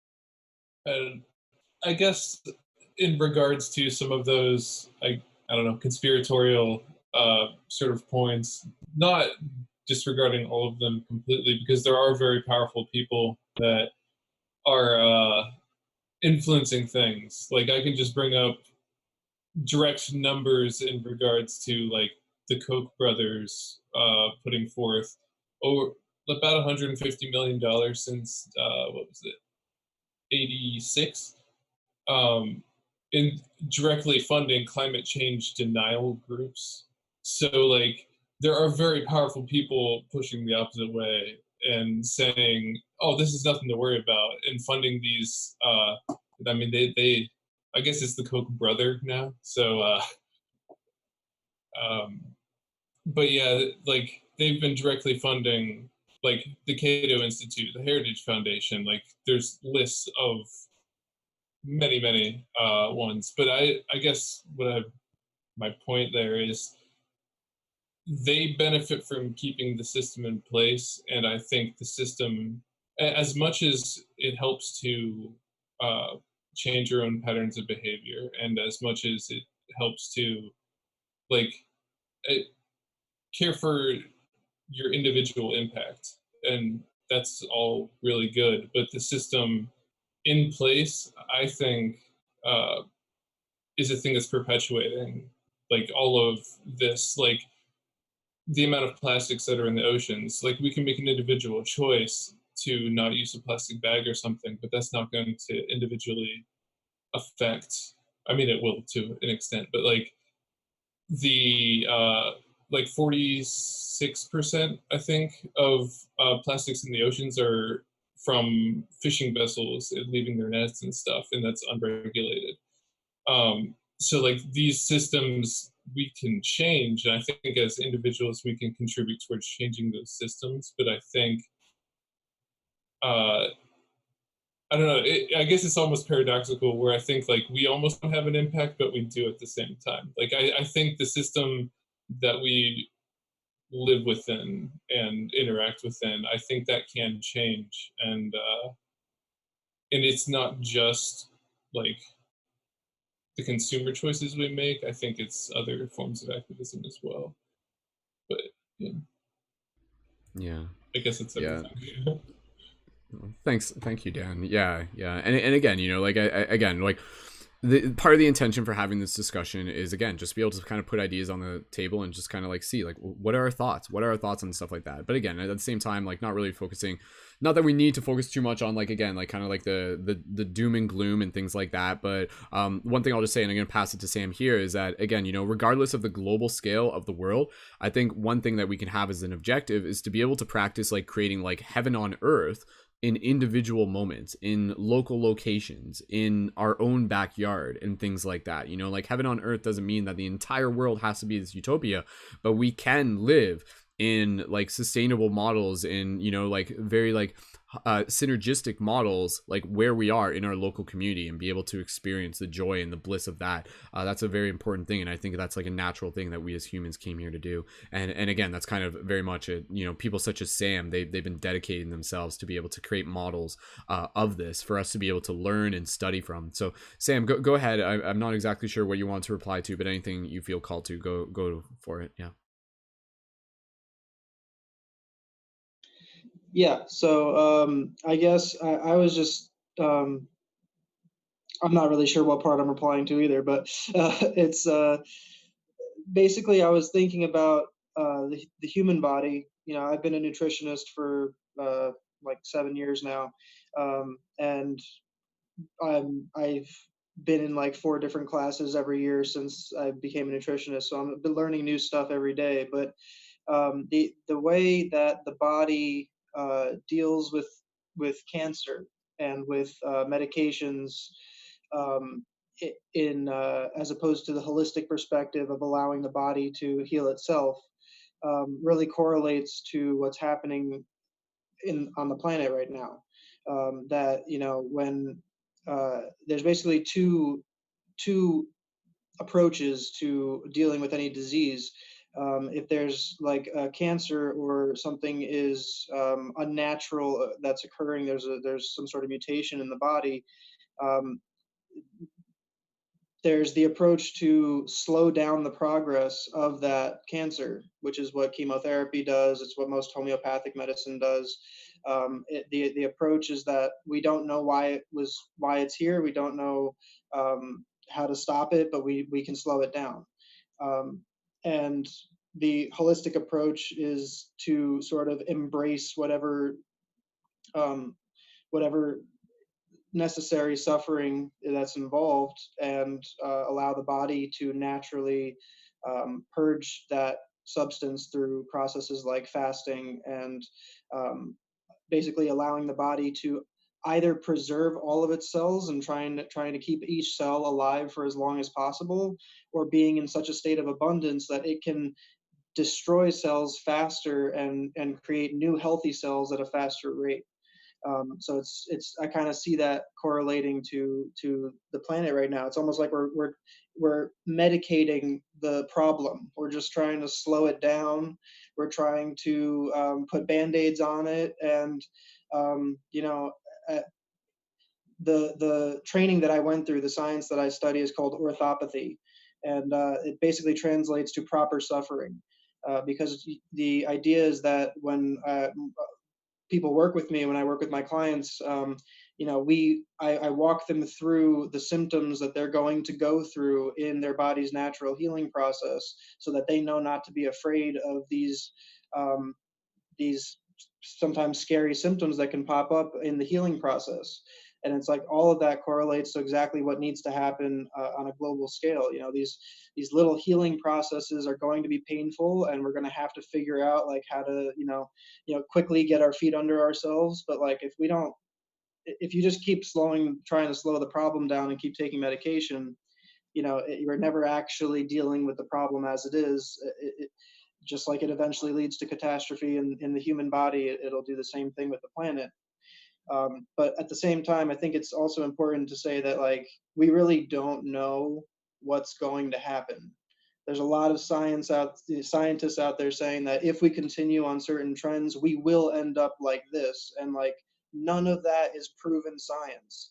You can't, and no one can tell us exactly how the world is going to be, no matter what changes happen. That's why there's so many denialists out there, because we don't know what might happen. If maybe this is all natural. Maybe there's so many maybes out there, but yeah, basically that there's just no way of predicting the future. And I think that's important to understand, that like no matter what anyone says, the future is going to be what the future is. And that's why it's important to focus on self-care and creating as much harmony in your own life, with your own family, with your own loved ones as possible. Every little decision that we make, every vote that we have with our dollar, when people talk about business people running things and making decisions, business people do things because business makes them money. And I'm an entrepreneur, I've been studying business a long time, and conflict creates good business, and getting people arguing with each other is good business. And the more black and white people see the argument, the more products you can sell to either side. The more predictable you can make people's behavior, the easier it is to sell them products. So basically, if we can create minor catastrophes, we know exactly how people are going to respond to those catastrophes, and we can better, that's how eventually that's how crazy business gets. You get really up to the top, and you have to manipulate entire populations to create the results that you're looking for. So yeah, I kind of, it is very convoluted and hard to see where our impact is, but like, that's why I really try to get people to stop looking at what their impact, what their global impact is, or what's happening in other places, because we really narrow our focus down and focus on our own, what we call the golden age, creating our own golden age in our own lives. There's that protects us, that it doesn't insulate us from the world, but that protects us enough that we can feel confident going out and sharing our experience with others, and talking about our beliefs. Like a lot of people just get beaten down, they get any passion that they had beaten out of them, and it's like it's kind of sad to see, but it's because of that lack of self-care, trying to give and give and give. A lot of the activists that I work with are the best people in the world, but like you gave 150% of yourself, and that you're half a person now because you ran out. And that recovery process, most people are in this state of like being at 50%, and they're still trying to give more and more. So that's really like learning to take a nature retreat, and to plant some trees, get your hands in the ground, like um, the the impact that we make like that is not measurable in statistics. We can't like, science can't tell us what kind of impact that's really making, but at the same time, you can't deny that it's making incredible impacts. Also wanted to mention that China right now is paying people to plant trees. They have like an entire workforce that like, thousands of people that instantly overnight became tree planters because government said, hey, we got to plant trees. And when you look at old pictures of like the redwoods, teams of 80 people that were required to cut down one tree because of how massive they were. This was, a long time ago, and when photography just started. And it's crazy to think that like we're cutting down small trees right now to build houses that we have to constantly rebuild and focus on, like protecting and making sure they last 50 years or whatever. But if we just let the trees grow to their full potential, our houses could be symbiotically embedded within the trees, like elven, what we talk about with elven communities. And that's a real possibility. That's almost like obvious that people would have done that if there were massive trees that were available to do that with. Like, why wouldn't we do that? Trees don't die. They'll continue to grow and get stronger even with us living in them. And we have this like cycle of just grow tiny trees, cut them down, waste a lot of wood, waste a lot of energy. And same with the plastic bag and paper bag issue. Like a lot of people, the energy required to make these products, it has to be taken into account. Yes, plastic is not good and we don't want to contribute to more plastic waste, but does the paper bag that I'm opting for instead cost 8 times more in carbon emissions to create than the plastic bag did? So am I really benefiting? Am I getting taken advantage of in another way by just going for the paper bag over the plastic bag? And that's why I'm really big into reusables too. Like Brendon keeps saying, it's that's really what it comes down to, is like, this hat is homemade. When you make something yourself and how it's made and you can do it again, it becomes way more valuable to you. And that's something that you can't, like, it's hard to teach people what they're going to learn by coming to us, because that when you start being self-reliant and taking care of every little aspect of your life, from you want to go to the bathroom, well, you have to take out the compost buckets, you have to know where they go, you have to know that process, you have to know how that integrates with the earth. Just to go to the bathroom at our place, like that's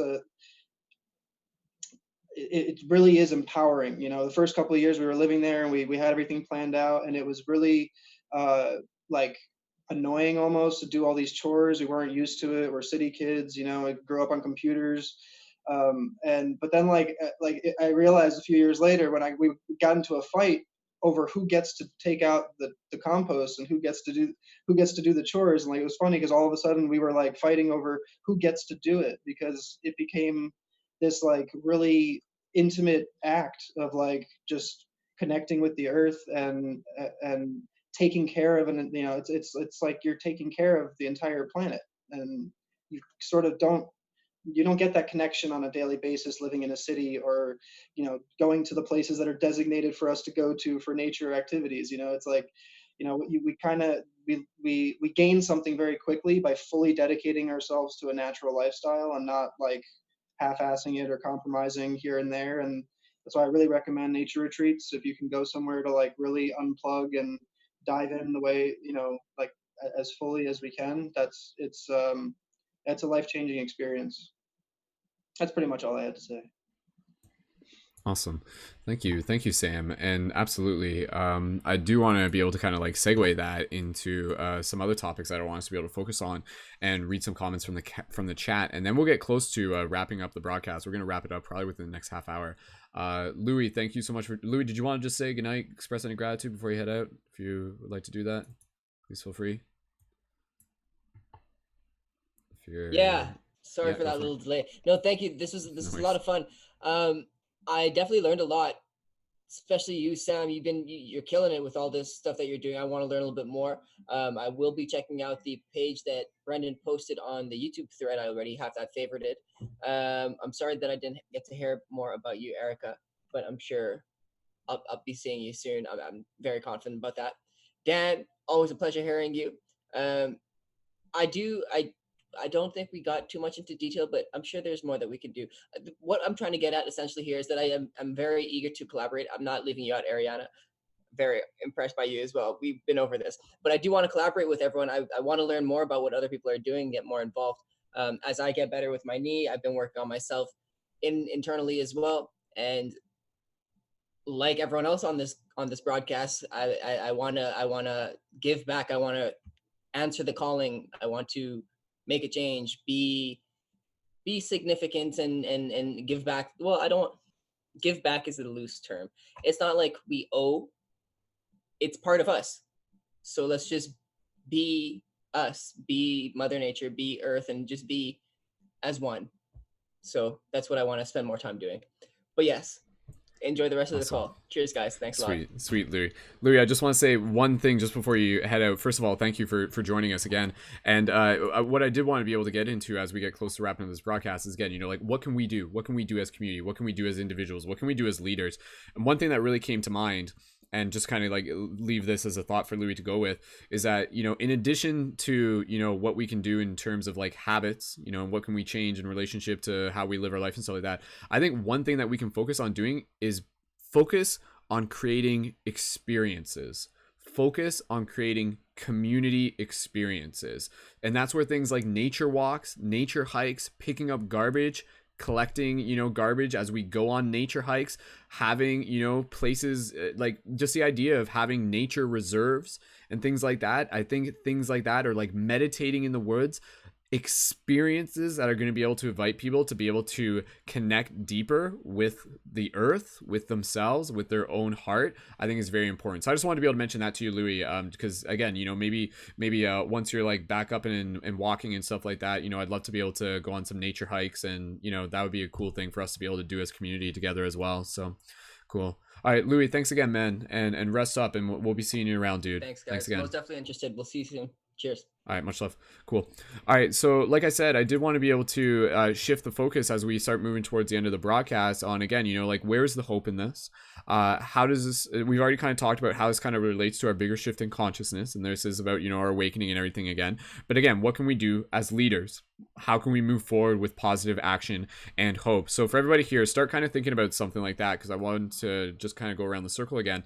But I did just want to take a moment here to read some of the comments in the chat. And thank you again, everyone, so much for your comments in the chat as well. Okay, so there's a little bit here. So this is going to take a little bit just to read through this. But again, it's important for everybody here to be able to have their voice heard. So going back up, quite a ways up, Starwitch says, this is from like way back, being gray doesn't mean that we can't strive for bringing about our greatest version. If anything, it is the definition of balance in living in harmony with nature. And absolutely, that's kind of like one of the things that I want to focus on, is that, you know, how can we focus on cultivating harmony? How can we focus on cultivating harmony? Because kind of what Sam was saying, you know, we don't really know what the future holds. And even still, like, with all of the science and with all of the predictions and things like that, it's like, what do we really know though? Like, there's so much stuff where it's like, yes, we have researches, we have like all this information, but it's hard for us to really know. But what we can know is that by bringing ourselves into harmony is the solution, because that is what will change our habits, and that is what will change our perspective, and that is what will change our heart. So Paul Richardson, one of our recent Patreon supporters, thank you so much for being here again tonight. He says, I think it's a lack of education. Most people are not aware of a better way to be. They only know the way they are indoctrined to by their environment. So more access to honest and open education is a start for a better direction. Absolutely, 100% agree. And again, I agree. I think like that's where, for us as leaders, as we start creating, again, experiences for community, or just kind of being being a part of ones that are already happening and things like that, being there in conversation, being able to support youth, being able to hold conversation with people who are curious about this. Super, super important. And Arianna says, that's why we need to speak up and start educating. Well said, Arianna. So, and yeah, so again, education, absolutely important. And again, not just, and again, I think the education is also like the spiritual education. Like, again, and that's where you look at like the native traditions and stuff like that. Like, seriously, we should be like, if you were to just go to any of like the aboriginals and just be like, what do we need to do right now? They would be like, we need to be able to remember who we are. Again, we need to know thyself, because that will give us the clarity in terms of like all the other things moving forward and give us the context. It will help us see the bigger story. Paul also says, however, we have to remain humble. We have a tendency to want to teach others when we ourselves are still students, and we can share what we learn along the way, but I think we can do harm if we teach the wrong ideas or concepts we don't fully understand. Absolutely. So I think that's a big part of it too, is by showing up as students and leaders. So I'm just going to kind of read through this really quick. I'm not going to comment too much on everything. The Star Witch says, the easiest way to remain humble is to see oneself and everything else as awesome, which makes us all about average. Well said. Emma says, habit change equals no climate change. Yeah. So, and again, even the concept of climate change, it's interesting because I'm starting to think about that, not so much as like the external climate, but like our internal climate. You know, what is our internal climate like? Like, how does that feel? And how can we kind of create like, you know, a more harmonized inner climate? So let that kind of mean what it means to you. MLK says, we need a culture with good ideas based on love, and we can flip the world to one of more healing. Again, so yeah, being able to approach it from that love place opposed to, you know, kind of like the greed narrative, which has been, you know, running for a while. And again, we're obviously that's not working for everyone. That MLK says that includes healing of all people, ocean, and everything. Emma says, this makes me so sad. They need to be more popular. I'm not 100% sure what Emma was referring to there, but Emma also says, Emma says she has a Facebook climate group called Emma Tyson /climate change. And Emma, I'll put that into the show notes as well if you would like. Let me know if you want me to put that into the show notes, and we can do that so more people can connect to your group there as well. And again, I think that's great that, again, Emma, a young activist, is being able to create space for other people to be able to get educated about these topics. Because as much as Emma is like getting involved with this, I guarantee there's probably like, you know, 80-90% of all the other students in her grade who just aren't really thinking about this. They might know about it, but they might not really know what to do. And to have someone as Emma making it accessible is very, very valuable. So Emma, thank you again for helping be a leader here. And for Emma, for you here, I want you to just be able to know that like we see you as equal. You know, like even though you're younger generation and things like that, like you are equal, and we are all part of the same team, and we are all here for the same purpose. So thank you, Emma, for like showing up as who you are to be able to help reach the people that you can reach, because you'll be able to reach people that we won't be able to reach. And so it's great for us to be able to like give some form of mentorship and support to be able to help inspire you and create that ripple effect as you continue to inspire others. So definitely the intergenerational thing goes both ways. Multiple, you know, just collective inspiration all around. Star Witch says, too positive and then addressing a negative, a compliment sandwich, some would call it. Okay, I'm probably not going to read all of these. So yes, this is a paradigm shift. Paul was talking about, this was going back to like the idea of like the stress stuff. I think we were talking about it then. He says, it's not what you say, but how you say it. If you want someone to receive your message, then you cannot attack them, or else their mind will go into defense mode. Absolutely agree. And I think that's totally what's happening. Again, people are hearing what Greta's saying, and they're taking it as a personal attack on their way of life, and they're not actually hearing what she's saying because they're in defense mode, right? So they're not actually like hearing it with their heart. So again, let that be an example to just kind of like show that there are other ways for us to be able to do it. And that's where, again, I wish I could like kind of like just like talk to Greta. But again, I'm sure Greta is like not always like, she doesn't want to be this person who's seen as like an angry, you know, young teenage girl and stuff like that. I'm sure she in herself is also like a very joyful person that can have like a very level-headed conversation. But she's also aware that sometimes you have to use certain tactics in order to be able to get through the thick-headedness of politicians and corporations. Emma says, act like people, not animals. Wait, I forgot animals don't ruin their own home. Well said, Emma. Okay. Perfect is an ideal, not a consistency. Aim for perfect. Just don't hit it. um, Benny says animals cannot build or change their environment as well as us. This is our gift. We need to learn how to properly use it. So absolutely, again, like we are intellectual animals, commonly known as human, and we need to be able to take responsibility for this. I'm sure if the dolphins could do more, they probably would be doing more, and I'm sure if the orangutans could do more, they probably would be doing more. So again, you know, like this is the global climate crisis is interesting because it really puts every single thing that's happening into one discussion, you know, like it's like, oh, like, cause normally, you know, it's like, okay, what are we protesting today? It's like, okay, like, you know, overfishing of sharks. Okay. Oh yeah, that's a thing. It's like pollution in the ocean. Okay. Yeah, that's a thing. Burning the rainforest. Yeah, that's a thing. Animal agriculture. Okay. That's a thing, you know, like, how we're treating our animals on a regular basis and how we're like destroying their homes and things like that. And just like not recycling as much.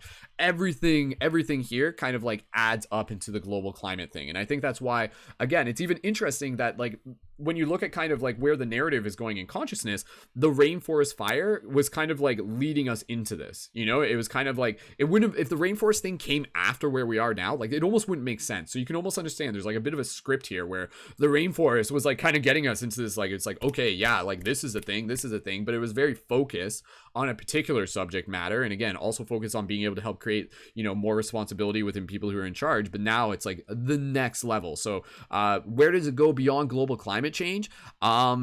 Maybe it does. Well, again, you know, I think it just goes to like how we relate to each other, and hopefully, again, you know, hopefully from here, I would love to just kind of like see more rallies where, again, it's just being able to focus on creating unity and being able to celebrate the human experience and being able to celebrate new ways of being and new ways of living and new education. Maybe they don't have to be protests quite in the same way, but maybe they're more focused on celebration and education and things like that. So instead of just saying this is what we don't want, let's start focusing our energies on being able to say this is what we are doing, this is what we do want, right? So again, that's kind of the big thing that I know a lot of people, they have troubles with the protest, because it's like what you resist persists is that idea, right? And you can't just like change hate with hate. So we have to be able to like alchemize things, be social alchemists, and bring our love into this, and again lead by example through you know, showing what we want and living that. So I'm just going to scroll through a little bit here. Emma says, we love our children, just let's take their future right from under them. Yeah, I think that's kind of like a satirical thing she's saying, right? So it's like, oh yeah, you know, it's like we totally love our children, but we don't give a shit about their future. Like that's basically how a lot of adults are kind of like living. But again, I don't think a lot of adults want to actually be living that way. I think, again, like they're in some ways like there's like, again, it's like you seriously, you see some adults and they're just like, they don't really know what to do. And it's not like they're like happy about where things are at. Like, you know, you talk to my parents and they're just kind of like, yeah, sorry about that. Like, yeah, like we didn't do it on purpose, but I don't know what else to do, right? So it's like, again, blaming our parents, blaming the other generation doesn't really solve it. Instead, we need to be able to invite them to be a part of the discussion and invite them to be a part of the solution and help them get excited about that. Mom, dad, let's go pick up garbage, right? Like, again, right? Like it's those things that are going to help lead by example. Like I put up a post the other day about me picking up garbage in the forest, and people love that. Like even like older people were just like, yo, that's so cool. That's just awesome. I love seeing younger kids do that and stuff like that, right? So it's like, does that change the global climate crisis? Yes, it does. Because it gives an example of what others can do, and it creates a story that shows people care, and it allows other people to say that they too care. It's cool to care, you know, like, and I think that's kind of thing. I talk about this even in the video for the climate strike. I'm like, what do we need? We need to care. And how do we make people care? Again, by reminding them of their connection to the earth, to know thyself, and to make it fun, make it exciting, make it an experience where going out and picking up trash in the forest is actually a very rewarding experience. It's actually a very enriching, soul nurturing experience. It becomes less of a chore and more of something where it's like you rising in responsibility, you rising into your duty, and just being like, ooh, this is cool. And it's not just about cleaning up that forest, but it's being able to create a story that invites other people to be able to say, I can do that too. And it becomes accessible. You know, that's the little things that we need. So again, if we were to try to solve the global climate crisis, let's maybe just spend a little bit of time focusing on cleaning up our local forests. And again, and that's about being able to reestablish our relationship with our environment. That is the solution as well. And everything else kind of echoes out of that. Okay, just gonna go a little bit further here. If we, Starwitch says, if we see the earth as aware and our mother, she may at times have to be stern and in some cases allow her children that don't respect her to bring it to their attention. So yeah, again, kind of talking about like, you know, seeing the earth kind of like in the same way, almost like as a human consciousness. And what does the mother do? Like when the kid's misbehaving, like sometimes it needs to like slap them on the wrist. And I'm not like literally saying that, but, you know, it needs to get their attention. It needs to like, you know, put them in timeout. It needs to take away their video games. It needs to take away their distractions, right? Like so this, use this as a metaphor, right? Say there's like a mother and the kid and their room is a mess, but the kid's just playing Call of Duty all day. What would the mother do? Sorry, but no more Call of Duty until you clean your room. That's it. That's the rules. I'm making the rules here. So right now we have to kind of like see that as a metaphor that we are distracted by our fascinations. And I think this is a big thing. Like this is actually what a big part of the problem is the fact that we are too distracted by our fascinations and our fascinations are keeping us asleep. And we talked about this even in the Dream Class broadcast where it's our fascinations that continue to keep us in this sleepwalking state. So people are in this sleepwalking state where they just go from one fascination to the next, to the next, to the next, and they don't really see the big picture. They don't see the ramifications of their actions, and they don't really care about it because it's not a part of their story. But once you kind of either remove their fascinations or give them something else to give their focus to and get them caring and get them excited about and stuff like that, suddenly they start to wake up. And so this is a multi-metaphysical thing where it's also about being able to help people wake up within the dream, to snap out of the sleep and to also be able to snap into more of their sovereignty as well. Paul says we absolutely have an impact on our system if we choose to stop supporting some of those corporations. These systems, they are already in place. Then we can make an impact on our system. Again, absolutely, I agree. Like if we were to demand change and stuff like that, you know, like if it's just like we want more vegan options, like that's actually been happening. And what are we seeing? More vegan options. And this is, again, about being able to change our habits, change our lifestyle. Emma says, we need more people trying than less people doing it right. Absolutely, Emma. I think that's very wise. Again, you know, like I think a lot of people are just like, I don't know how to do it right, so I'm not going to try. But I think, Emma, you've really hit it on the head there, that we just need people to still try. We need people to try to make a difference. And then we figure it out as we go. One of the best pieces of advice and metaphors is this idea that you can't steer a parked car. Let me re-clarify. You can't steer a parked electric car. Let's just say that, right? But again, it's basically this idea that you got to start going and then you figure it out as you go type thing, opposed to never moving at all, right? Because that's not going to change anything. Paul says we have to walk the walk, not just talk the talk. Absolutely. Going back up, Paul also says, I think a holistic approach to help heal the cancer-ridden body is to change the environment of the body to create an environment that doesn't allow the cancer to spread by depriving it of what it needs. So if we can change the environment of the body to reduce the rate at which the cancer can spread, we can apply a similar method to the earth. When you plant a flower and the flower doesn't grow properly, you don't change the flower, you change the environment in which it lives. Absolutely, right? And again, that's kind of what Sam was talking about. We're seeing the earth as a microcosm of the macrocosm. If we were to look at it as a physical body, if you were to look at it as cancer and stuff like that, when does cancer thrive? It thrives in an acidic environment, right? So right now we need to be able to bring in more of a balanced, holistic environment, right? We need to remove the quote unquote acid. And so the acid can just be thought of as like our habits. And the way that we're just kind of like using things in the way that we do, right? So so again, in the same way that we can change our habits, to change what we eat, to change our body, to change the environment so that cancer can't thrive, we can do that here. And again, it's not just like the cancer isn't even just like the global climate crisis and things are changing. The cancer is the thought process, the mind, the way we see things, right? If people are just like, well, Joey doesn't care, so why should I care? Joey litters, so I'm gonna litter too. And Sam down the street, yeah, man, he just like eats all sorts of stuff and doesn't think about it and stuff and so suddenly like who we're around starts becoming an excuse for how we act. And that's where we need to change, because again, we need to be able to start calling people on their bullshit, but also at the same time inviting them to be able to live a better life that's actually going to be even even more enjoyable for them. Just like a little quick sense of like a little element of hope. There's a new documentary that's coming out called Game Changers, and it's basically about a bunch of professional athletes that are adopting a vegan diet. And I think it's really cool because none of it is about this like sort of, again, the quote unquote preachy approach where it's like, you know, do this to help save the environment and stuff like that. Their approach is actually, and it's kind of interesting, is, you know, selling them on the idea that if they eat a plant-based diet, it will increase their performance as athletes, right? So if you were to be able to convince someone and just be able to be like, hey, I could give you food that would actually be like just as tasty as any of the meat that you're eating now, and you would feel better and you would be able to perform better, and maybe it would increase, like, you know, like sell them on something that they care about. Maybe it'll increase like your sexual performance or things like that, right? Like, what if they were to just create like it's like animal like, you know, it's like animal products, but like try new like plant-based protein so that you can please your partner and things like that. Like, so if you give them an idea to sell them on, if you give them this idea of being able to,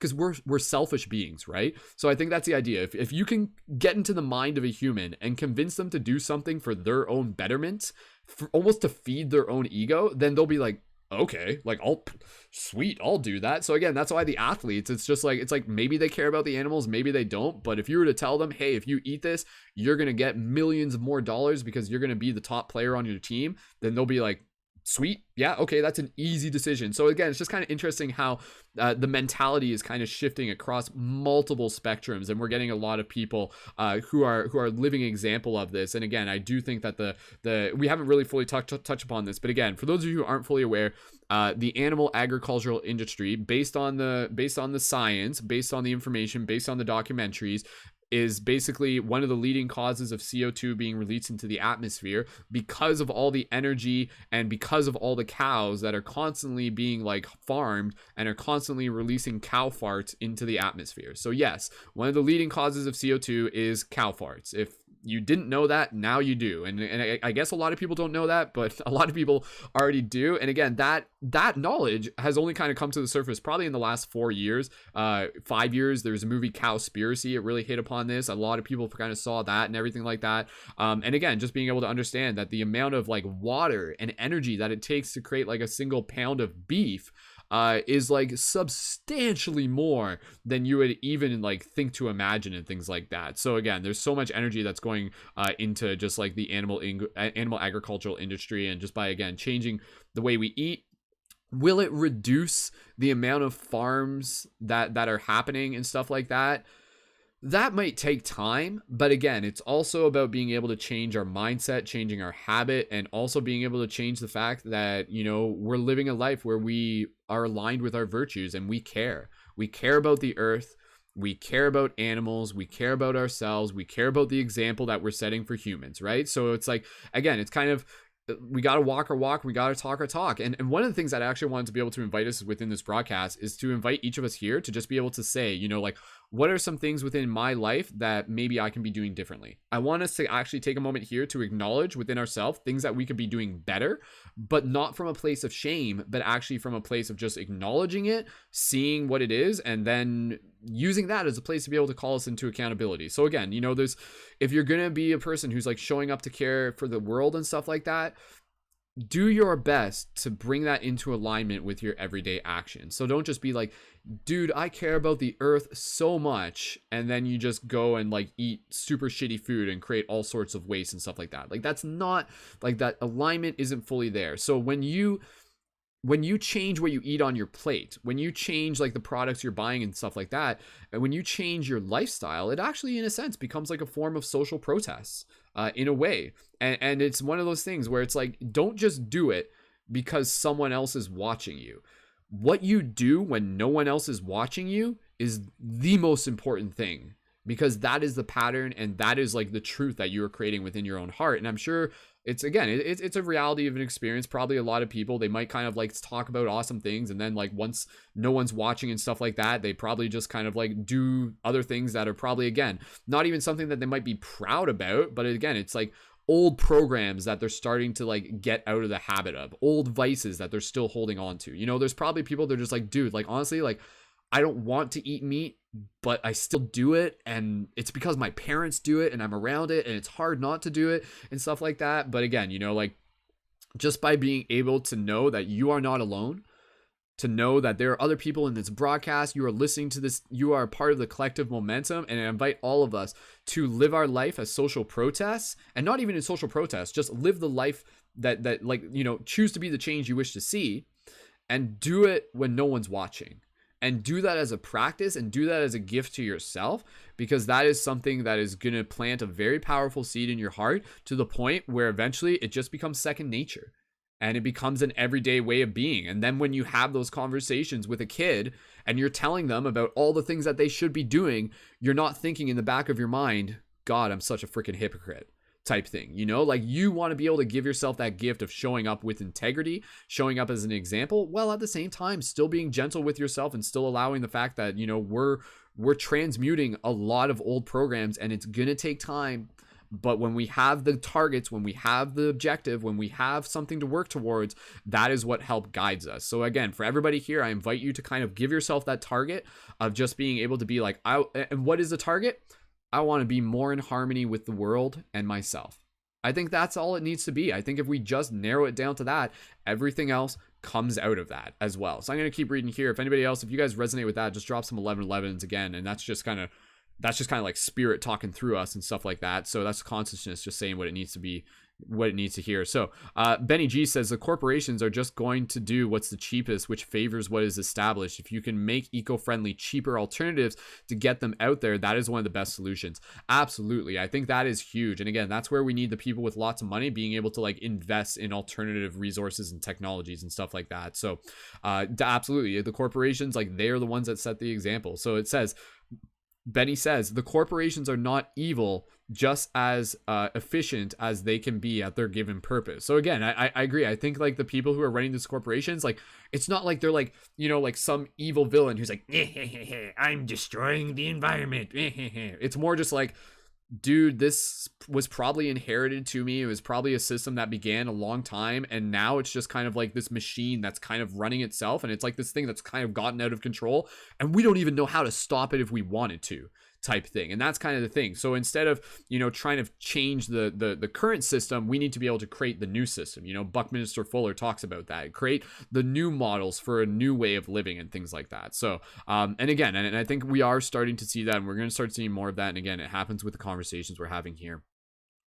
MLK says, nothing matters. I have lived like that. It didn't go well. Now I live like everything I do matters. Absolutely. Again, like, every step is like a mindful step of like, you are making love to the earth. I think Rumi talks about that. Like, every step you take is like making love to the earth with your feet. It's protein in their muscles. Why not skip the middleman? Yeah, again, that's one of the things that comes up in Game Changers, right? It's just like, we always have this idea. It's like, oh, if you eat meat, you'll be as strong as an ox. And then it's just like, well, what does the ox eat? Oh, right, plants, right? So it's just kind of, oh, okay, yeah.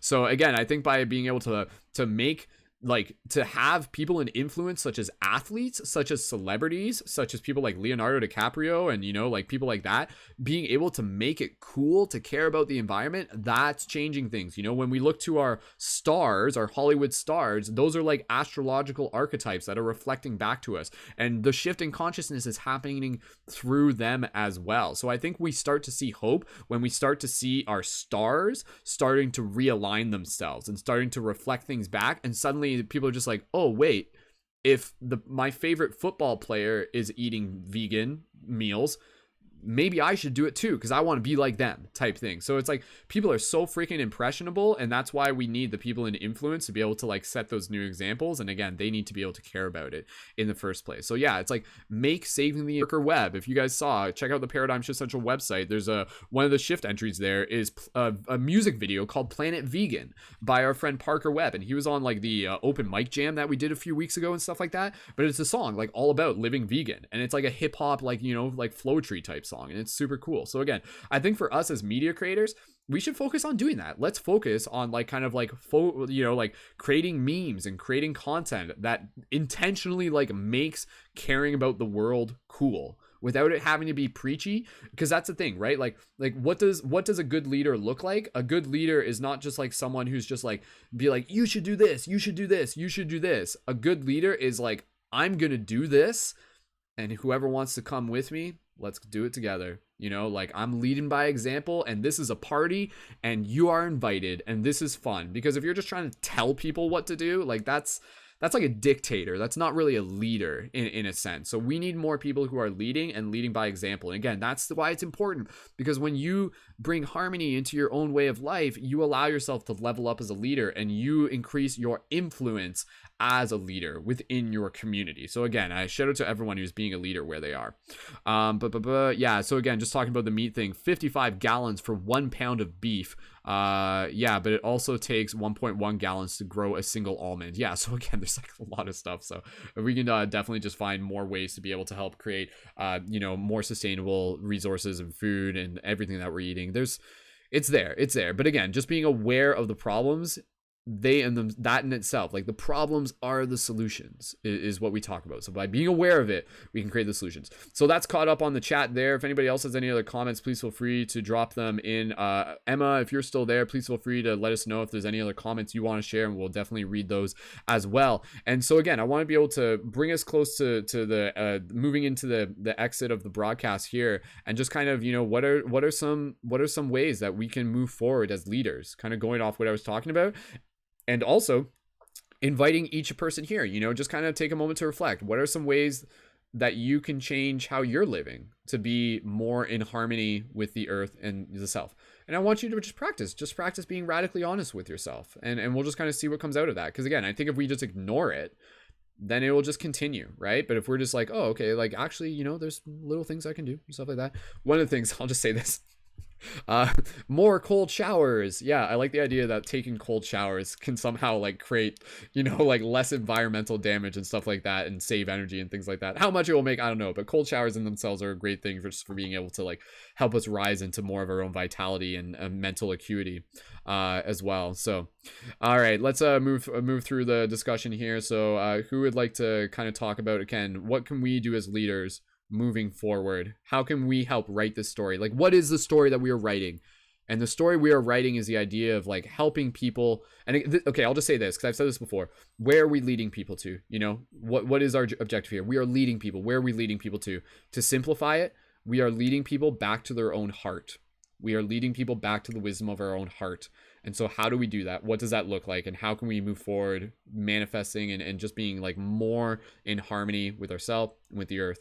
So again, one of the things I was talking about is by being able to focus on creating experiences, organizing meetup groups for youth, for adults alike, and going on like hikes, doing meditation in nature, going on like camping retreats, spending time in park, being able to just like go on like nature foraging treks and things like that. Maybe have like some like waste-free picnics, some like vegan potlucks, things like that, some like charity events where you can bring out speakers and educate people, and also have it as fundraisers and things like that.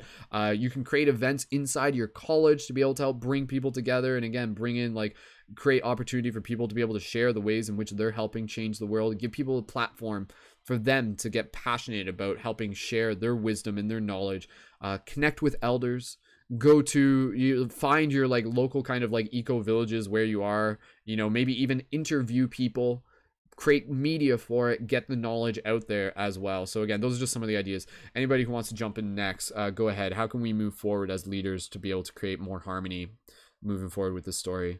So if anybody wants to just raise a thumb, go ahead and we'll pass it over to you. Sam, whenever you're ready. Don't forget to volunteer with your local nonprofit organizations. Yeah. All right. Do you want to expand on, again, just kind of other ideas, practical tips for the people listening to this? Yeah, I mean, you pretty much, hit the nail. I don't. There's really nothing. There's no wrong answer to that. I went to a retreat just a couple weeks ago, and a bunch of engineers got together, and like they are designers, and they help design products and equipment and our whole world and the way our whole world works, and they feel really responsible for what's going on in the world. But they were asking that question, what do we do? What can we do at home? What can we take home with us? And I was like, just do more of this. Each of us can now go host our own retreats in our own towns. Each of us can start these conversations with people that we know in our own towns. It's like you said about making it cool. It's about talking about it. It's about, just being like unapologetically yourself, taking it to, you know you, you feel this is important, and you demonstrate that through your actions on a daily basis in whatever way you can, and I've been doing this for over 20 years, and like it's still learning and learning. Like there's so many rabbit holes you go down. You think you're doing the healthy thing, you think you're doing the environmentally friendly thing, and like you do it for years until you do a little bit more research, a little bit more research, a little bit more research, and you find out that you were contributing to something that you didn't want to be contributing to, and then but that's the process. You just keep learning and you keep changing and you keep you don't beat yourself up for it. You just we do the best we can every day, and um, you know just knowing that we're doing the best we can, making that decision to do the best we can every day, that sets the stage, and then from there, that every day is going to get better and better, because today is a new day, and it's the best that you are, so it's better than it was yesterday. So we just keep moving along that way, keep making better decisions, learning more and more, and yeah, the whole world a haven one day. That's what we're going for. Absolutely. No, I think that's awesome, man. And again, absolutely. I think it's important for us to just be able to acknowledge that like we are still learning, and where we were yesterday is where we were yesterday. But again, let's just kind of keep taking those positive steps forwards, and just, we're exactly where we need to be in order to be able to get to where we are going. And today is a great day to start. So Sam, I also wanted to just be able to check anything, again, going back to that question, what are some like ways that we could make additional changes or shifts in our current lifestyles? And Sam, obviously you're doing a great job of living a lifestyle that is very harmonized. However, do you feel there are ways that you would like to be able to improve that harmony even further for yourself? Yeah, no doubt. You know, there's a lot of, we call it eco consciousness instead of eco friendliness, because there's a certain acceptable level of compromise that we come to, and we're uh, our goal is really health and well-being above everything else, and we're trying to make sure that people are healthy enough to actually give a crap about the environmental issues that are going on. um, because when people are sick, they don't, or not feeling well, that takes precedence. Um, so a lot of times, like just things like bananas, for example, like the environmental cost of shipping bananas to New York is astronomical. But they're an extremely nutritious food source, and in the middle of winter, when unfortunately we've developed societies where we're trying to survive in uninhabitable climates in the winter, the ability to ship produce around, the ability to truck things and to fly things and to take things by boat from where like there's a certain acceptable level of compromise. But like I said, every day is about, taking that position that you were in and just trying to make it one step better, one step towards the eco-friendly, ideal. Not that you'll ever be eco-friendly and all the way. Our lives are, part of it is to take the resources and use them, and we are part of nature as well. Our activity is also considered natural. So it's really just a matter of, like I said, just taking it one step at a time. There are times where I don't eat certain things. I don't control, like being vegan. There's like we just talked about the water issue. Like a lot of people are, they find one statistic and they jump on it because it sounds extreme, like we're using a lot of water to take care of cows and cattle, and but then you find out that we're using way more water to produce almonds, and almonds are a vegan food.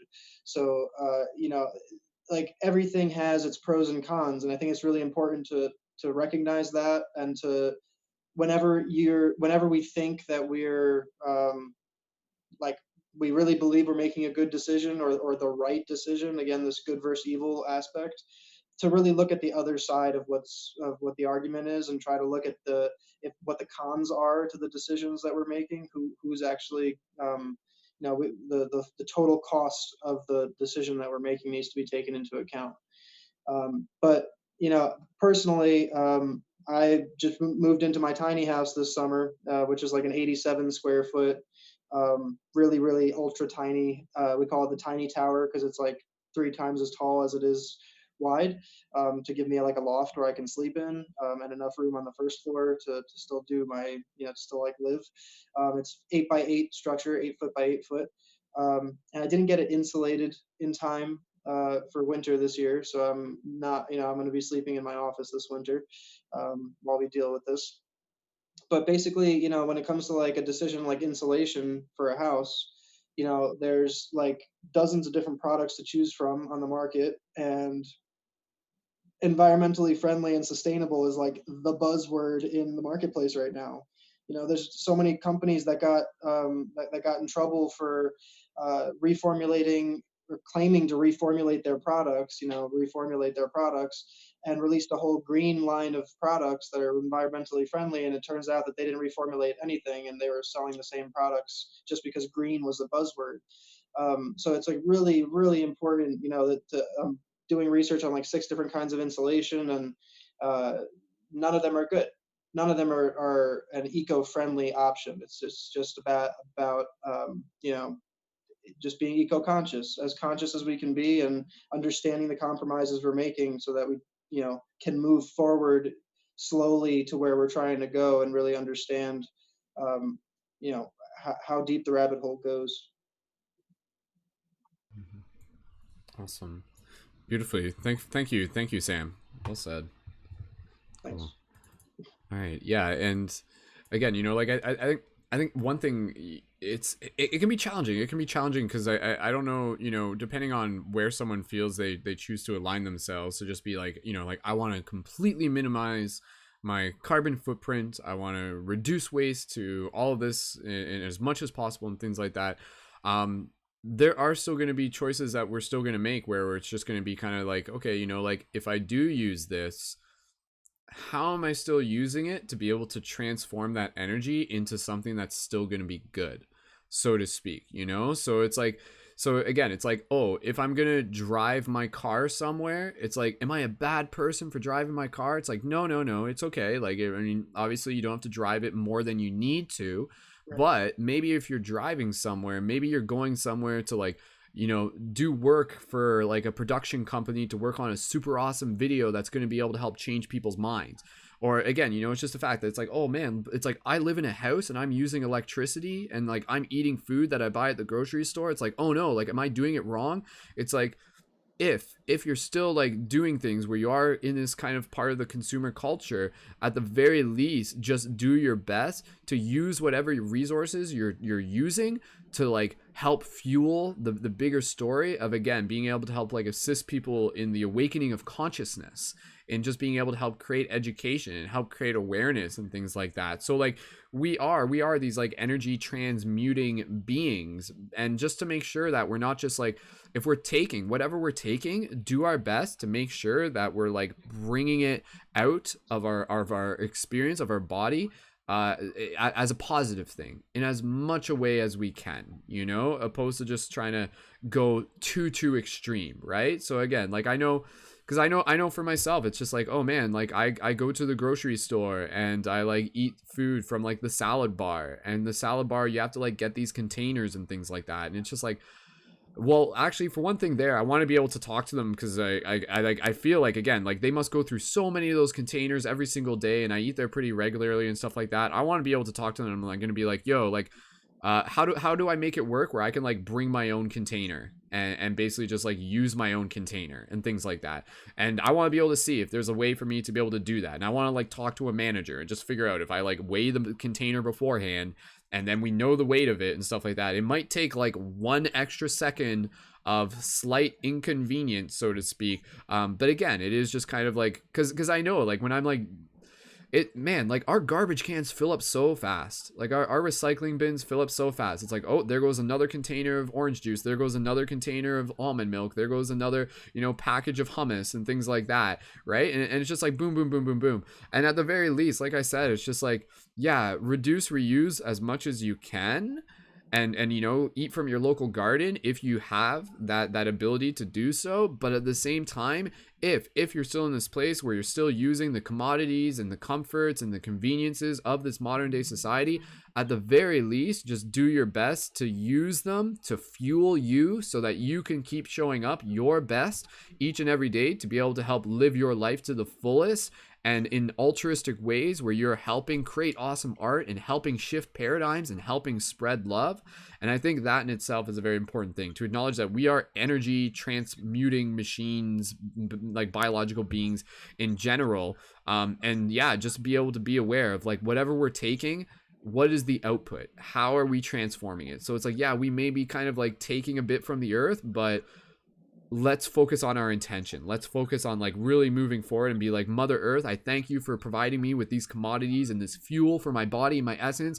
And I'm going to keep doing my best each and every day to show up with intention and with purpose and as a leader and to help make a difference and inspire people. Because again, I think that's the bigger thing that I always talk about within why we're doing this Paradigm Shift Central project. It's not just about trying to save the environment. It's not just about being able to like, protest politics. It's not just about being able to, do this, and this. It's about the consciousness. It's about the shifting of the paradigm. Because again, I feel like that's at the heart of things. And when we shift that, everything else kind of shifts out of that. And so again, I feel that as much as we are here to be able to help assist, harmonizing our life and reduce our carbon footprint and reduce our waste use and to be able to find alternative fuels and change the way that we're eating, we are also here to be able to help hold space for those who are awakening, through those who are awakening to more of who they are.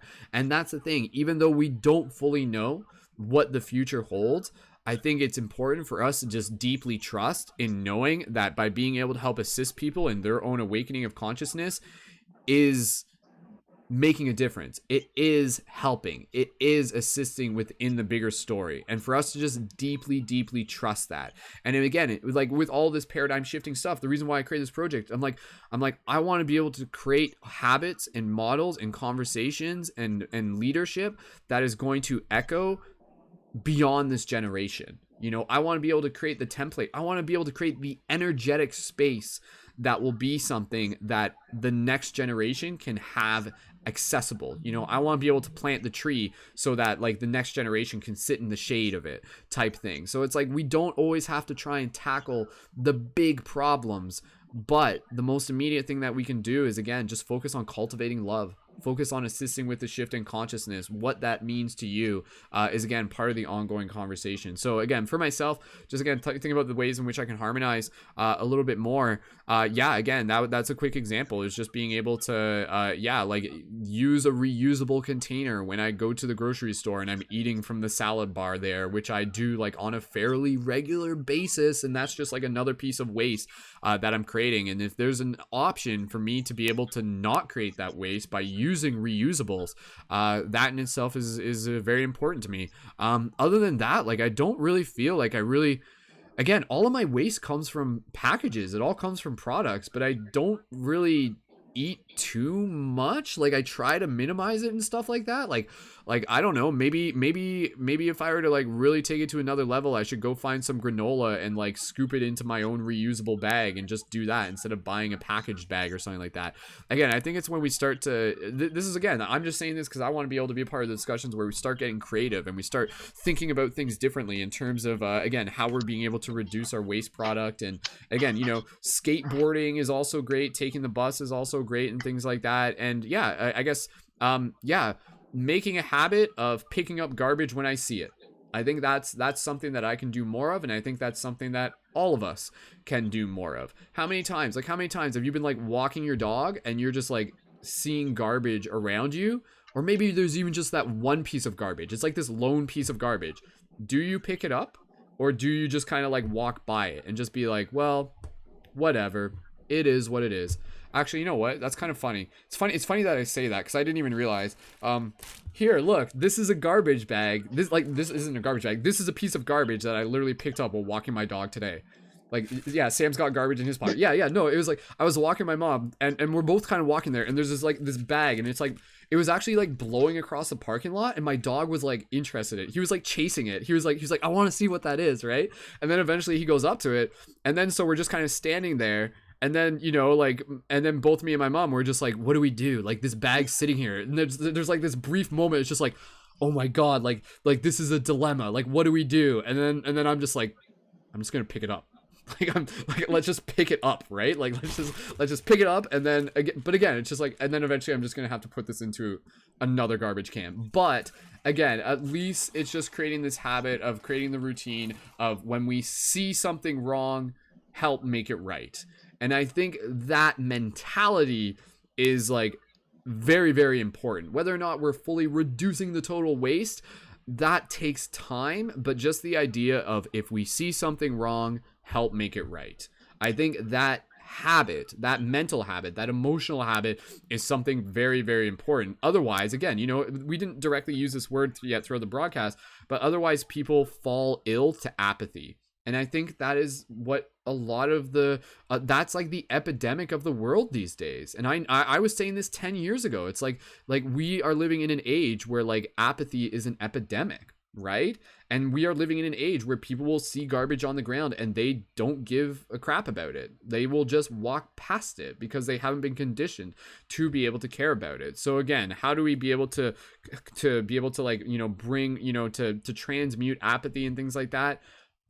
By us having this conversation, by us calling ourselves on our bullshit habits, and by us being able to not shame each other, but by us being able to invite people to be a part of the solution, to be a part of the change that we wish to see in a very loving and exciting way. So those are some of the thoughts that I was going to say, and we'll keep passing it around. And Paul says, as far as reducing your waste products, or actually, let me just go back 2 questions. Starwitch says, speaking of reusing, there's quite a few convenience stores that encourage doing so by giving a discount, even if it's just tea. You don't drink sodas. Using a refillable cup cuts down on waste. So that's cool. When more corporations actually create like benefits for people who are using reusables, I think that's pretty cool, right? So again, if someone's just like, oh, why are you using reusables? Well, because I'm saving money, because it's like giving me a discount and stuff like that, right? So I think that's kind of cool that that's happening. Paul says, as far as reducing your waste product, making those things yourself, buying in bulk instead of packaged goods, make that hummus from scratch, squeeze those orange juice from the oranges, etc. Yeah, absolutely. There's definitely ways that you can do that as well. Starwitch says, I can't let it sit there. I have to put my stuff in my pocket until I find a trash can. Exactly, right? Like, and again, it's just kind of like one of those things where it's like you walk past it and there's like an emotional part of you that's either just going to try and block that out, or it's just going to be like, God, I'm such an asshole. Like, I should just, like, why won't I pick it up? And listen to that voice, right? Because that's actually just like, you being real with yourself. It's just like, dude, it's super, like, you can do that. You like, there's no excuses there. Your only excuse is the fact that no one else is doing it. But just, if everyone else is doing it, if everyone else is just like doing something stupid, does that give you an excuse to do it too? No, it really doesn't. If anything, it motivates you to be able to help do something different, right? And again, Paul says, you never know who is watching. Gandhi said, be the change you wish to see. And yep, that goes back to leading by example, Starwitch and Paul. Awesome. Thank you so much. All right, let's keep going around. And again, we're almost done the broadcast here. So who would like to go next? Just go ahead and give me a thumbs up, and then we'll just go around one more time just with closing gratitude. So Dan, Arianna, Erica, if you're still there. Erica, thanks for dropping in. Good night, Erica. And Arianna, Dan, one of you want to go next? Please feel free. And again, we're almost done. We're almost done, team. Arianna, yeah, go ahead. Yeah, sorry, I've been up a lot of hours, so I'm starting to like waking myself up because I don't want to leave. But yeah, I'm just so happy that we were able to come together and learn from each other. I really loved hearing everything that Sam had to say. So much information to take in and put in such a good, it was very well put. And these are ideas that I don't have as much research into, but I've been trying to help people with it, because we feel this guilt, you know, and I see these sort of battles about like, if it's good for the environment and bees to have honey, or if it's good to have eggs, you know, these different ideas that people get so upset about. But then if you actually look at how it's affecting and who it's affecting, you have to do your research and figure out how you're going to live, you know, because we get this idea like, oh, I need to be vegan. But then there are some things like some people have dietary issues, you know, they can't. And yeah, it's just, there's so much to think about. But I think that the main takeaway is that we've got to come from this place of centeredness, of integrity, of, you know, doing our best, like you've all been saying, you know, doing our best and just continuing to try. Like Emma said, if we had everybody just trying, it would make a huge difference to battle that apathy, just get a little more hope, building that for ourselves and others. Mm-hmm. Absolutely. Yeah. Yeah. And again, I think it's important for us to be able to like have a healthy relationship with guilt. Because again, I think guilt is a very important thing for us to be able to acknowledge. Because again, what we call guilt is also like a truth within our heart trying to speak. You know, like for example, say if you were to like, you know, call some random person a jerk or something like that, and then you would feel a little bit guilty about that. That's because there's a truth within your heart that's just being able to say to you, it's like, there's another way to do things. There's another way to harmonize. There's a more compassionate way. So we have kind of conditioned ourselves to kind of take our guilt and to kind of not look at it, to kind of put it off to the side. So that's where, again, I think a lot of this is being able to, you know, be gentle with ourselves, but to also be really honest with ourselves and to ask ourselves, you know, like what does my best effort look like? If I can show up as the best, what does that look like? While still being real, because again, like you were saying, you know, some people have diet restrictions and things like that. So instead of being able to be like, you know, like, oh, I'm trying to change the world, but every now and then I choose to eat eggs, I'm such a hypocrite. Again, kind of reflect on like why you are eating eggs. And even if you are choosing to eat meat, just do it in a mindful way. Do it in a way that it doesn't have to feel guilty. Because again, you know, like sometimes like, and I go through this too, where like every now and then it's just like, you know, my body's just like, it like meat would be a thing right now. Like meat would actually serve me right now. And again, it's kind of like, even still, even though I know for myself that like that, it's like, I know I don't really enjoy it, but at the same time, I don't like beat myself up over it at the same time. And it is something that I do like incredibly far less. But yeah, again, you know, I think it's just important for us to be able to have, to practice being like really, to constantly being able to check in with ourselves and just be like, am I doing my best? Can I be doing more? What is my target? What is my intention? How can I keep showing up a little bit more each and every day? Without like trying to like beat myself up too much, but at the same time, maybe pushing myself outside of my comfort zone, maybe changing my diet a little bit. It's just to be like, oh, but I love always eating steak every single day. And it's just kind of like one of those things. It's just like, maybe the fact that you experience that is also an opportunity for you to be able to practice developing willpower by being able to try something different. And it doesn't always have to be a chore. It can actually be like a way of kind of like flexing your temperance, to flexing your willpower and things like that. Because usually that's what happens, right? Like we're talking about changing habits, and this is where it gets into this whole psychology where it's like changing habits is something that takes time, and it takes consistency, and it takes routine, and it takes patterns, and it needs something else in front of you to be able to say like, that's my example, that's what I'm working towards as well.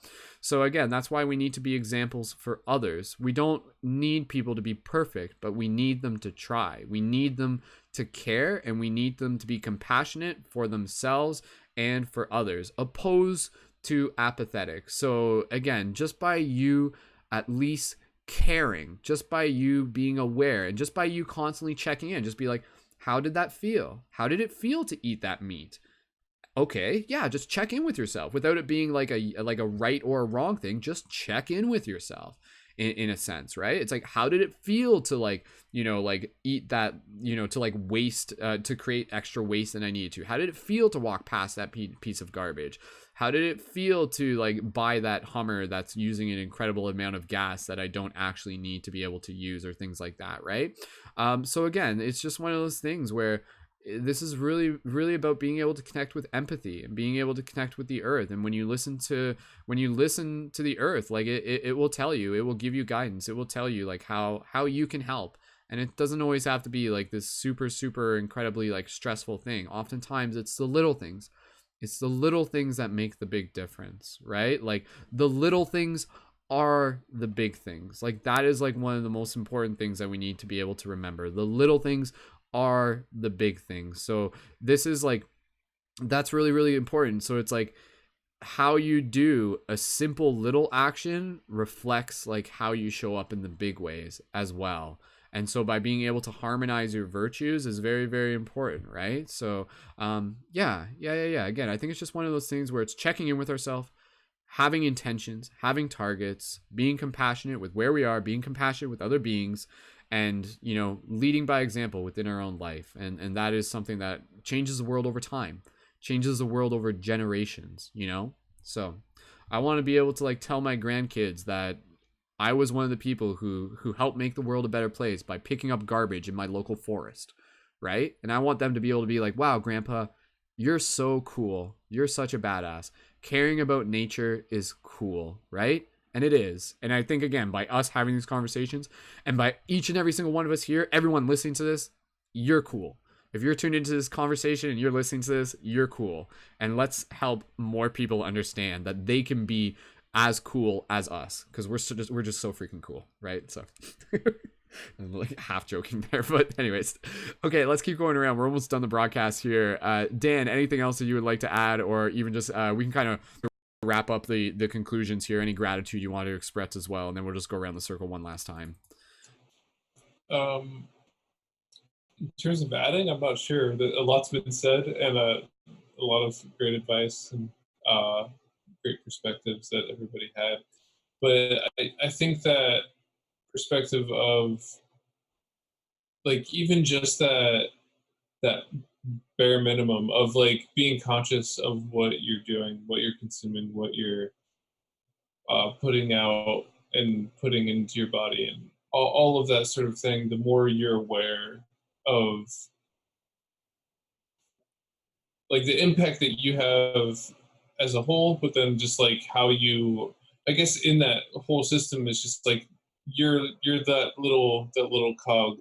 I don't know, that makes it sound bad, but like you're that how you slot into the system, and the more you're aware of how you interact with everything, that I think the more you can help change things for the better. But yeah, and I guess in terms of gratitude, yeah, I'm just thankful that we had the space to talk about this sort of stuff, and I mean, it's obviously very important, and having that hope is hard for me sometimes. Having that like not seeing everything as just kind of fucked, but I do I do have that hope usually. Sometimes I don't, but yeah, this sort of thing, getting together, everybody talking, and just having that sort of like, oh, people do care, I guess, moment. It helps. Totally. And one thing that I was just thinking of, Damon, because you were kind of talking about like the cog in the wheel, I think it's important for us to be able to remember like the fractal nature of reality, right? And I think like I think that's kind of like what I was like hearing you think as you were saying that, this idea that like we are fractals. So like as we change, it changes the entire system. It changes the entire pattern. So it's like one cog can change the entire clockwork type thing. Is that kind of like, does that resonate? Is that kind of? Yeah, the way I phrased it, I feel like made it sound more cynical than I meant it. But yeah, that like how just like when you have that system of cogs, like one turns and everything turns, and like if you change kind of how even though in a literal sense you can't really change that, but like in that metaphorical sense, like if your cog is different, like I don't know, it's not a great metaphor, but you know what I mean. Yeah, I totally know what you mean. It's just like it's very, very like kind of like physically based metaphor. But yes, no, we are Yeah. changing the clockwork. We really are. Yeah, We're I'll changing the stick it gears and there, stuff and like I'll stop. that. And Dan, is there because again, I was kind of going around the circle and just kind of giving us a chance to kind of like reflect, like where are little adjustments that we can make in our life? Is there anything that came to mind that you would want to share? um, Definitely just like an overall less consumption sort of thing. I mean, I do eat meat. I want to cut back at least before, like, if I decide if I want to go full vegan or something like that, or vegetarian. Um, but I would like to at least reduce it as a whole overall, and I don't know, a lot of small things like that. Just reduce energy consumption, reduce uh, I guess just reduce overall. I mean, I get a lot of my clothes and stuff from thrift stores, so like I don't buy a whole lot of new stuff in that regard, but I guess mainly with diet is probably where I should cut back. Yeah, no, that's a great place to start. And again, it's that idea that like together, it's like we're changing the world by changing what we put on our plate. And I think that's a very simple message, but a powerful one. Mhm. And yeah, and just kind of you saying that, like again, I was just kind of thinking, like I feel like one of our objectives that we can kind of invite each of us to have, everybody listening to the broadcast, is to be able to like create the most impact with the least amount of resources. I feel like if we were to kind of like see it from that, it'd be like, okay, all right, that gives me an objective, right? So it's like not to say like stop eating food or things like that, but just be aware, like how can we create the most impact with using the least amount of resources in that sense, opposed to, as you said, like over consuming. Because again, I think that's a lot of the problem. People are just like taking, and it's like all they're fueling is their ability to kind of just like continue to be in that place of fascination sort of thing, and it's very much like it's very like unsettling like image of a human life. And it looks like, and you look at it from the outside, you're just like, oh man, like that, like if you were an alien looking at this and you're just like, you just see this human sitting on the couch just like consuming and consuming and indulge, and they're just like sitting there like watching TV and playing video games and consuming and consuming, and it's just like, god, like that is a weird creature, man. Like that is a Yeah. weird like way of living in that sense. So yeah, go ahead. That also, like, in regards to like art and stuff, that's how I feel about it too. That the lead vocalist of the Contortionists, he said that his one main goal in life is to produce more than he consumes, and that's in regards to uh, and I believe it's him that says it. Like I'm not gonna straight quote him, but yeah. So like in regards to like art and everything, like it's fine to consume movies or whatever, but like if you're just consuming all of that and you're not producing something to go with it, I think that applies similarly. Um, I guess no, I was gonna make a dumb joke, but yeah, that I'll leave it there. Yeah, no, I think that is I totally do think that, like, again, yeah, just us talking about that is a great point, where it's just like, again, how do we change the world? It's like by focus on by creating new things, by creating art, by creating things that inspires people, by creating things that lead people back to your heart, by creating conversations and things like that. So again, I think that's a very powerful thing for us to be just in the mindset of, just be like, what am I creating? And am I just creating like more waste? Am I using resources and just creating waste and things like that? Or it's like, yeah, I think that's a great thing. It's like, can I create more than I can consume? And what is that relationship? And that in itself, I think, is a very simple but very applicable way to be able to see things. Because again, ultimately, like, that's what we as humans are. We're like energy transforming things, things come into us and things go out of us. And again, for us to be able to be reminded is that the things that come out of us are a reflection of the things that go into us. We are what we eat. This is a very simple thing. And again, even for like a lot of people, like it's interesting. Like there's a friend of our family, and he's like a young hockey player, and he's like kind of been like involved with our family for a little bit, and he eats like a lot of meat. And I've just kind of been like just kind of like mentioning little things about just kind of like being able to like remind him and stuff like that. And well, at the same time, not trying to scare him. And I haven't said this to him directly, but I'm like, yeah, like, have you ever thought about the fact that like, like when you're eating meat, you're actually like, again, like eating like the fear and the energy of the animals. And I know for a lot of people, like that's something that they don't even think about, or they don't even want to think about, or again, maybe it's like too out there for them to actually be able to like see as being practical and things like that. So I haven't exactly like mentioned that to him, but I did kind of like, again, we need to be able to find ways to be able to have conversations relative to the people that we were talking to.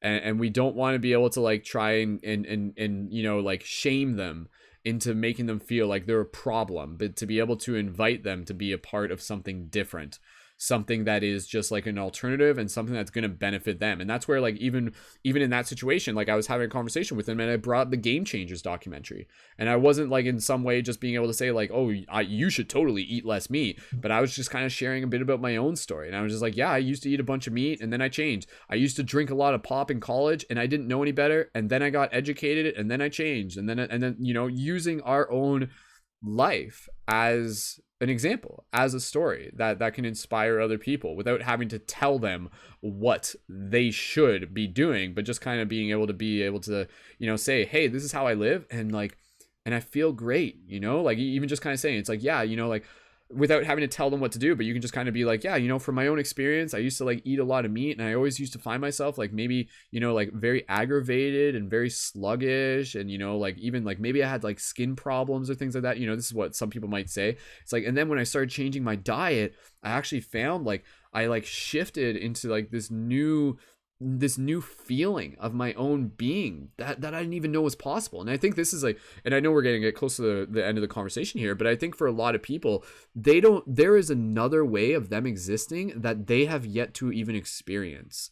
Like in terms of, most people, they eat like shitty food, shitty diet, and they just kind of get like shitty sleep patterns and stuff like that.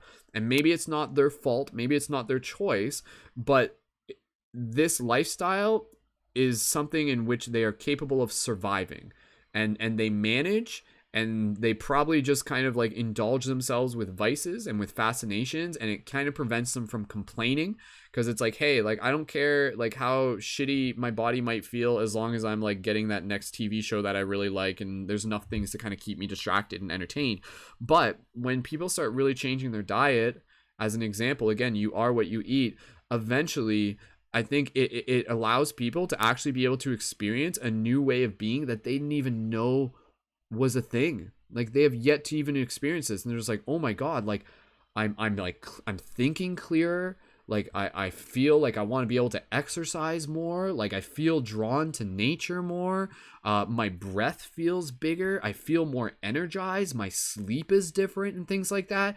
So again, it's just like one of those examples where I think if we can sell people on the idea of like, it's like, do you want to live life 2.0? Like, do you want to experience what it's like to be a human? Do you want to be able to like, like show up as like the full potential of an activated spiritual being in a human embody and stuff like that? It's like, then try changing your freaking lifestyle, because if you do that, you'll be able to experience this, and you're worthy of it. You're worthy of it. And I want that for any person. I don't want them to go through an entire life and just kind of like live life based on like this kind of like base level, because that's where kind of, again, society is kind of like subjected them to, which again is also, this is where you get into the idea of like when people are there, they're controllable.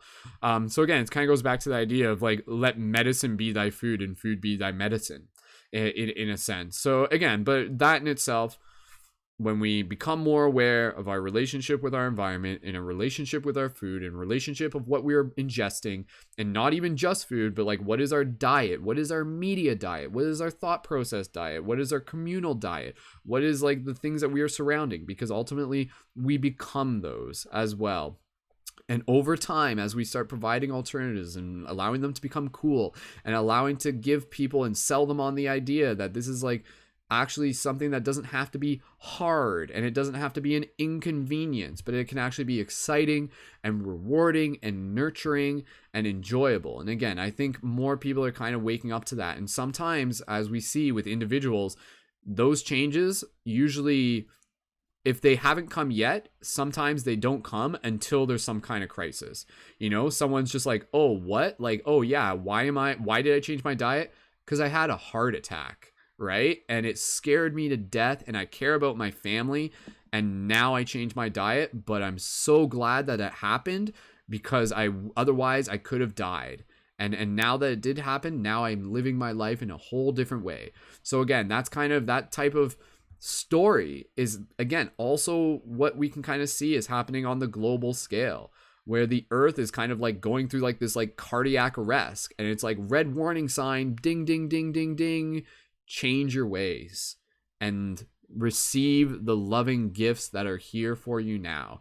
Appreciate the beauty of nature that is here now, and stop taking it for granted, and stop taking advantage of it, and stop using it as like something that's less than you, and see it as equal, and allow yourself to see it as an extension of that. So but yeah, those are just a couple thoughts that I just had in mind. So again, I think as we wrap up this broadcast, I think again I see the hope in this comes from within. Very simply put, the hope in this comes from within. The change in this comes from within. And that is where it ripples out. And again, I think a lot of people, they're really focusing on the external. And I think if we continue to focus on the internal and the external, then we can start allowing more people to be a part of that story, and allow them to understand that them changing their life is changing the world. You know, so that is where I see the hope in this. And again, I see the hope in this from the bigger perspective of the models that we have observed within our individual lives, where the lessons become the catalyst for change, and things ultimately kind of work out in some way or another, but they call us into action, they call us into responsibility. I see that as happening what's on the global scale, on the global page, on the global world stage, and it's calling us as humans into a collective. It's helping us dissolve illusions, it's helping us put aside our differences, it's uniting us, it's bringing people together, it's allowing people to speak their voice, to spread their message, to be in connection with other people who share this deep wisdom and this deep knowledge. Like, think of the fact that there are young kids who are coming out to these rallies and these protests, and they are getting to stand alongside elders who have lived their life going through all sorts of lessons and messages. And now we get this intergenerational exchange of knowledge that is a shared experience, where suddenly it's not just something that the elders know, but now the youth are coming into this as awakened beings, and they become the leaders, and we become the leaders, and we begin to create the new examples, and we begin to demand and say this is what we want. And this is nothing to do with being selfish, but this is doing with what is right. And what is right is by us being able to continue to move into more harmony, into more joy, into more bliss, and for us to, again, be able to help create heaven on earth by being able to bring more harmony within our own heart. So thank you again, everyone, for being a part of this. Again, I just want to go around the circle one last time for anybody, any final thoughts, and again, just, messages of inspiration. Raini, thank you so much for joining in. Raini, if you messaged me on Instagram, can you not jump on, Rainy? Because I could literally send you the link for the Zoom. I'm gonna send it to you anyways, Rainy, real quick. And if you want to jump in, we got a few more minutes here, but dude, I'd love to be able to just give you a chance to be able to jump in. But in the meantime, let's just go around the circle. Closing thoughts from anybody here, or just again gratitude from everybody before we wrap this up. Arianna, go ahead. Let me pass that over to you when you're. Yeah, I have so much gratitude. This has been wonderful, and it definitely is giving me hope to hear everybody thinking about this. I did just want to touch on, Dan, what you had talked about before with these corporations, and that's thinking about these bigger scaled things has helped me deal with some of this guilt we were all talking about. And I think we all have a lot that we can take here and do in our own lives and do our best and feel good. But I think part of it for me is paying a little more attention to laws and politics, even though it doesn't always seem fun for me. But I think now that I'm shining more of a light on these things and learning more about it and learning how to speak to people about it, we could start speaking up, and hopefully possibly changing these laws and creating sort of like a global community where we can have a better society. But if we just sort of ignore it, then it's not going to change. So I think we look at it, we start within, like we all talked about, but yeah, shining that light on these bigger issues too, but coming from that within. So thank you, everybody, for all of this. Yeah, awesome. Thank you, Arianna, as well. So, and Arianna, let us know if there's like any other messages that kind of like come through from like those higher conscious levels and stuff like that. Because again, I think we need that. We need people, you know, such as yourself, who are kind of like tuned in with that wisdom for us. Because again, you know, I think a lot of this kind of comes down, if we ask ourselves like, what is needed. What is the, I've talked about this before in other broadcasts. If we get good at asking ourselves like, what is the wise choice for us to make? What is the wisest choice for us to be able to move forward? If we ask that and listen to our heart, an answer will rise and an answer will come to us. So again, that's why we need to practice like not focusing on stressing ourselves out and focusing on like the fear. That serves its purpose.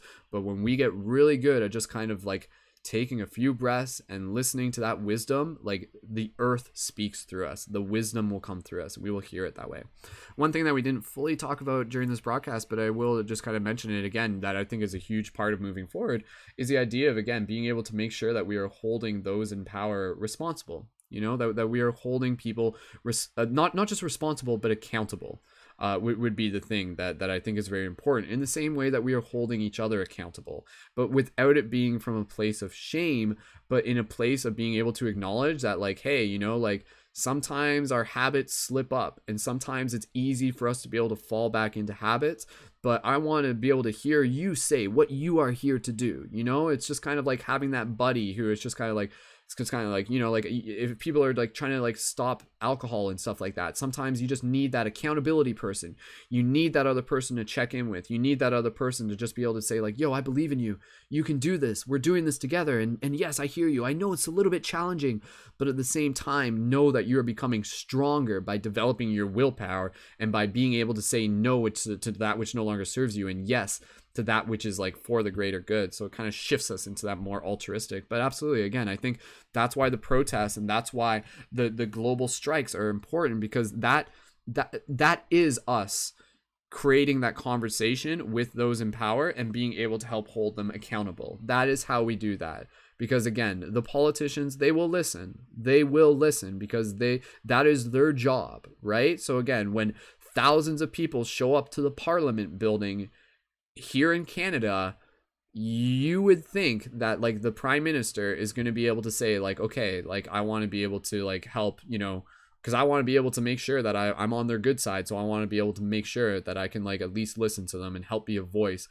for that person. So again, you know, for the politicians who are at least like doing it from that perspective, I think there's always hope for us to be able to make sure that our voice is heard and that this is a shared conversation as well.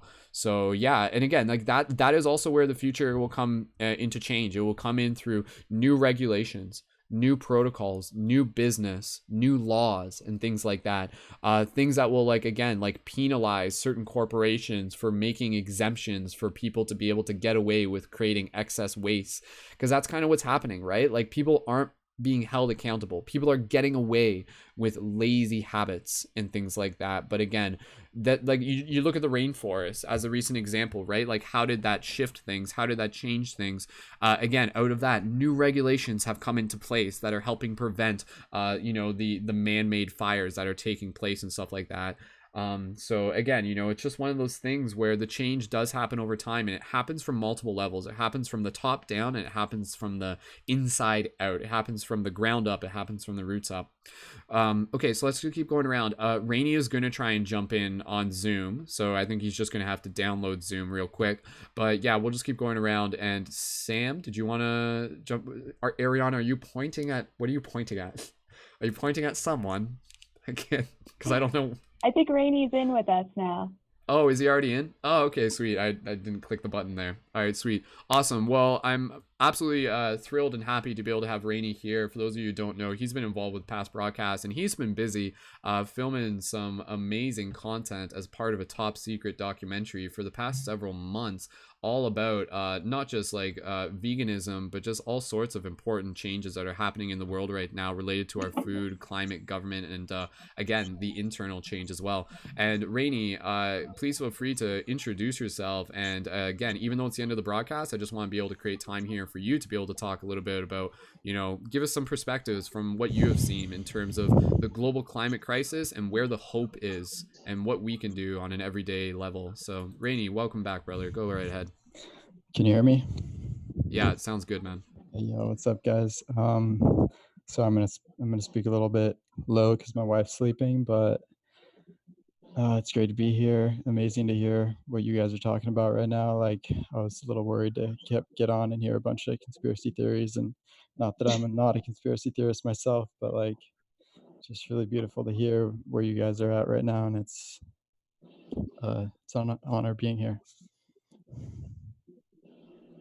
Awesome, man. Likewise. So, Raini, maybe let's just kind of check in. You were recently at the global climate strike in London, correct? Mhm. Can you maybe just tell us a little bit about that and what that experience was like and what you took away from it? It was really amazing just to see all the kids together, speaking up, doing activism stuff that I didn't start doing till I was, 25 or something. And it's like you said, man, it's an amazing time right now, just having all these kids alongside with their elders, speaking the same language for sure. It was intense because as a vegan activist, like I saw some vegan activists doing vegan activism there, and there was a lot of people like ridiculing people at the actual climate change rally, speaking up for the environment, ridiculing vegans when animal agriculture is the largest contributor to environmental degradation. And so there was a lot of like, and it felt like it was almost a majority against vegans, but maybe it was the silent majority that I wasn't feeling there. Maybe, I don't know, but it was very disheartening as much as it was a very beautiful day. Mhm.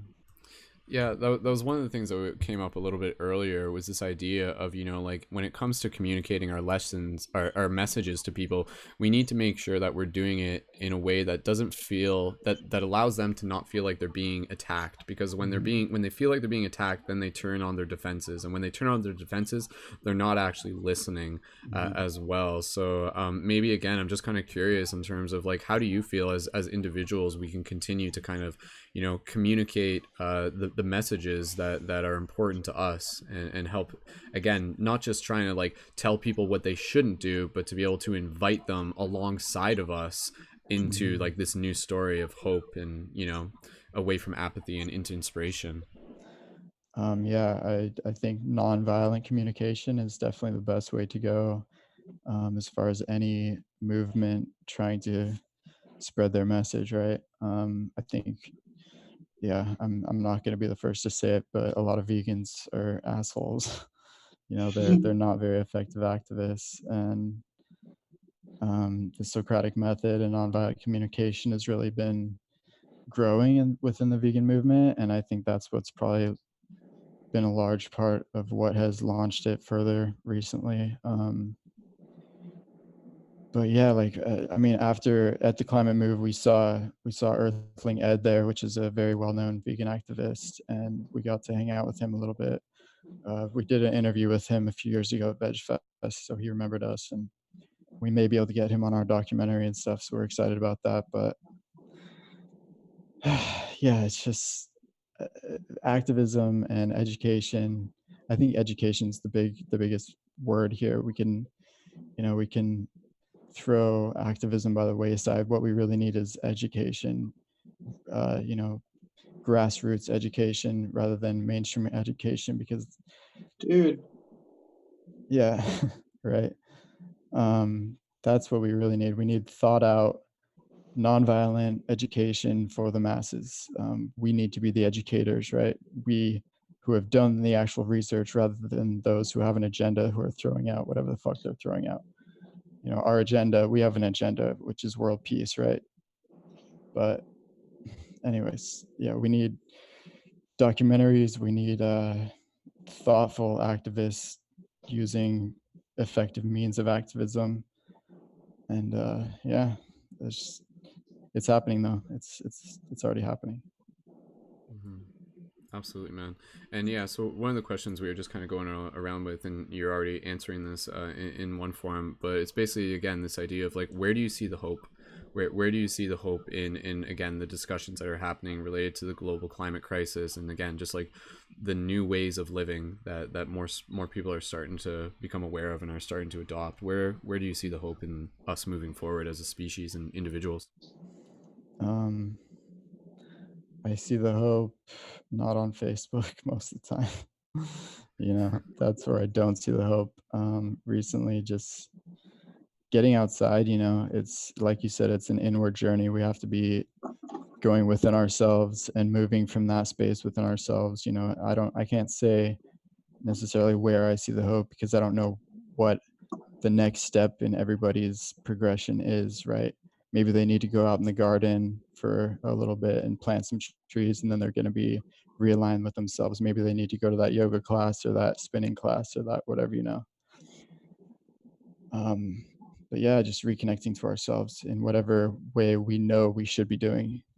Like whenever I make a Facebook post, all I want to say, I write and I write and I write and I delete it and I write and I'm just like, all I want to say is like, you know, whatever you need to be doing right now, other than reading this Facebook post, go do it because I know you need to go do something. I know you're procrastinating something, right? So just go do that instead. Like I'm sick of telling people what to do because they already know what they need to be doing, right? Mm-hmm. Yeah, and again, and this is kind of, we were talking about this earlier, but I think a big part of what people need is they need leadership. They need examples. They need people that they can see who are doing it, who are making a lifestyle of it without it being a preachy thing, but again, being an invitation.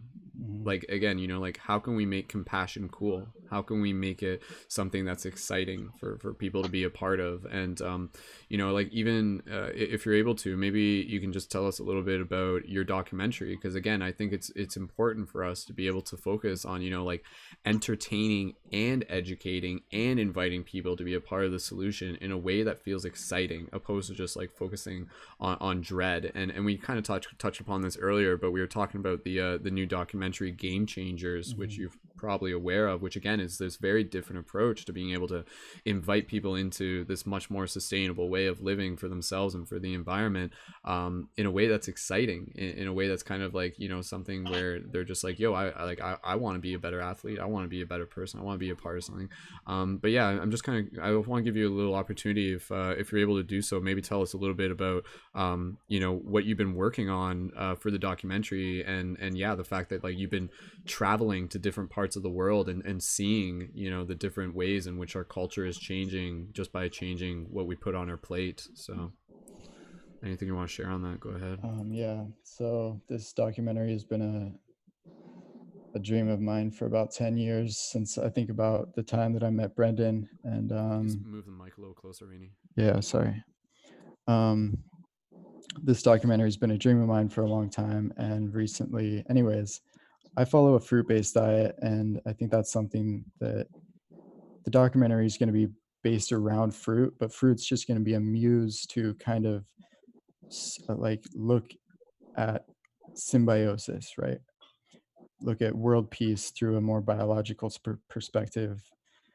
It's really hard for me to describe the way my documentary, but basically it's a plant-based documentary centered around fruit, and symbiosis and returning to our natural way of being in this world, right?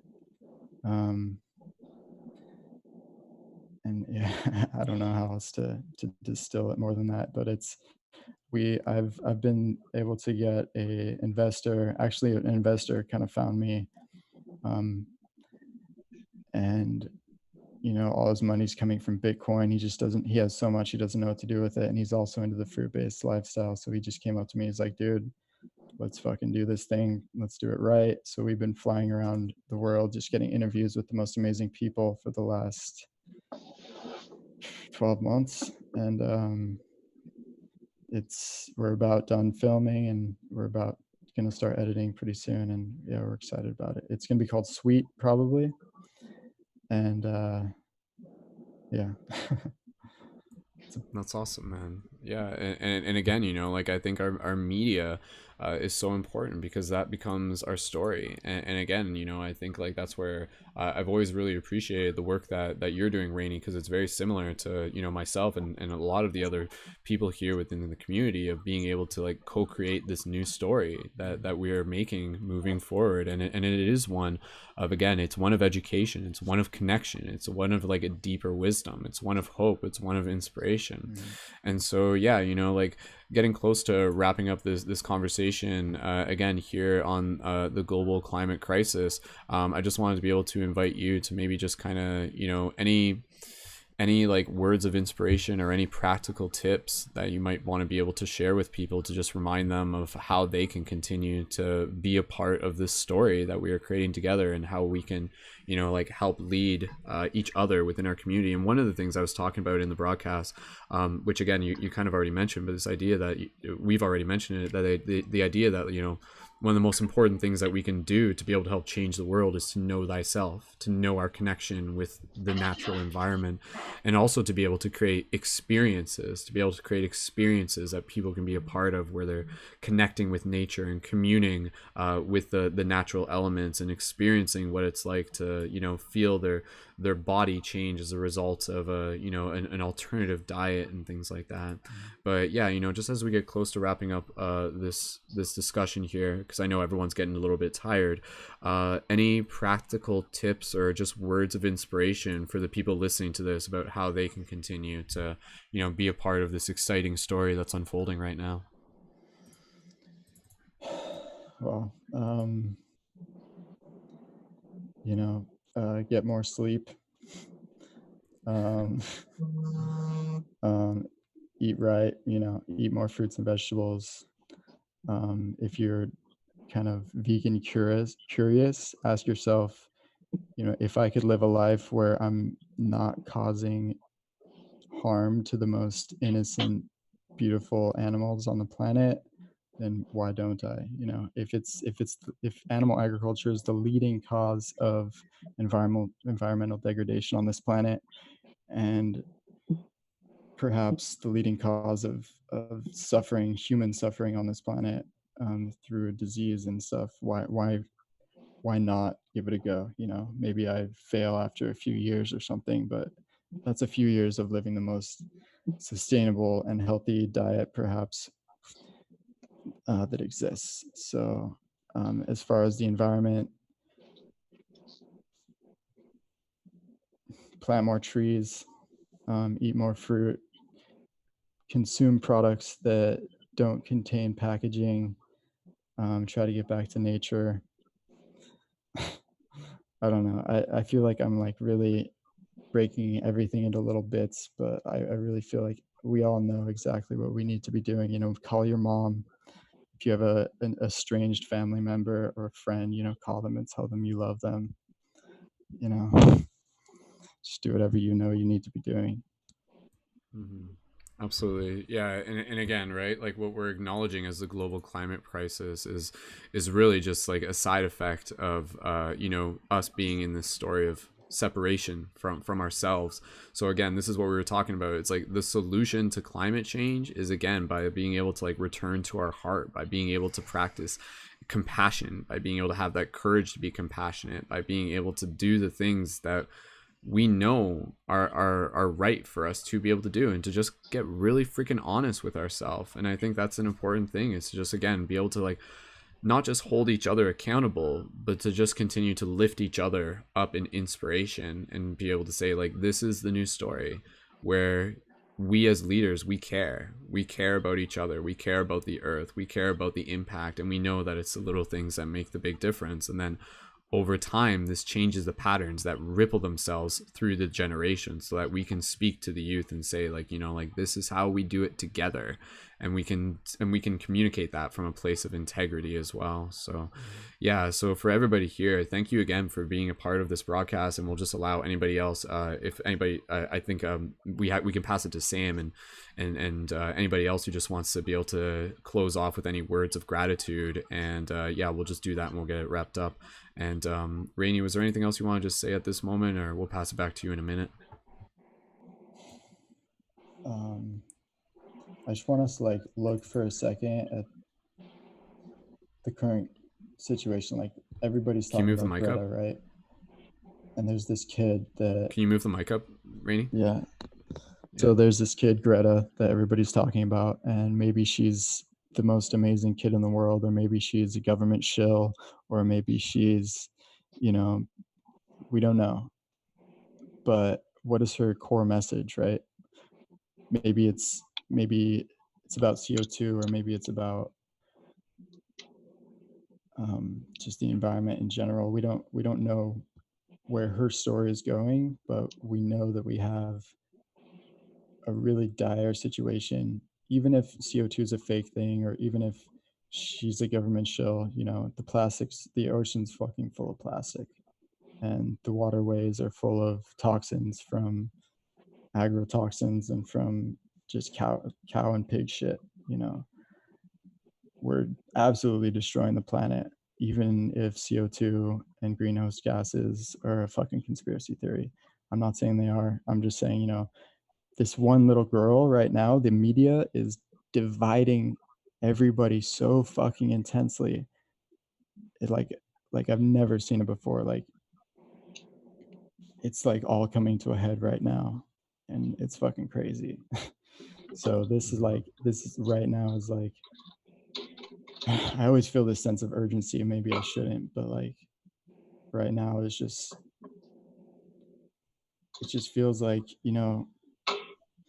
you have a fight with your family member, and it's like, okay, right now is like, I don't know, it's hard for me to put into words, but right now is so important that we look within ourselves and start following our hearts, and not allow these little things to divide us further, because it's crazy, the fucking situation we're in right now. I've never seen anything like it. It's just so intense.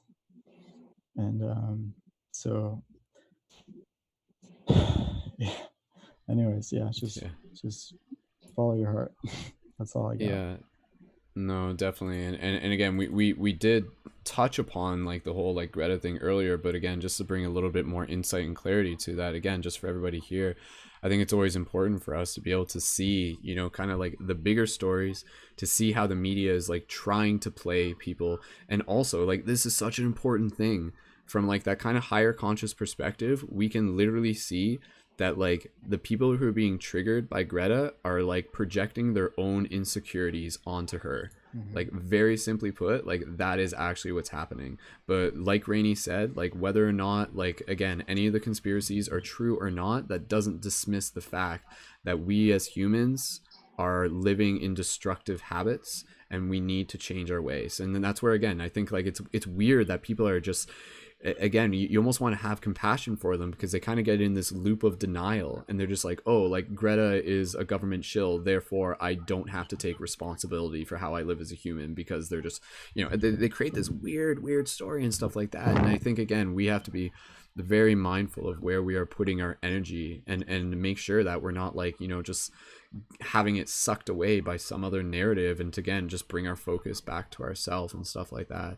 Like I would like to think that, like Greta is just a person like us who just cares deeply about this world, and it's almost unavoidable considering the fact that once you get onto this main stage, that there are going to be people who are going to be attacking you, but that just means that you're doing something right.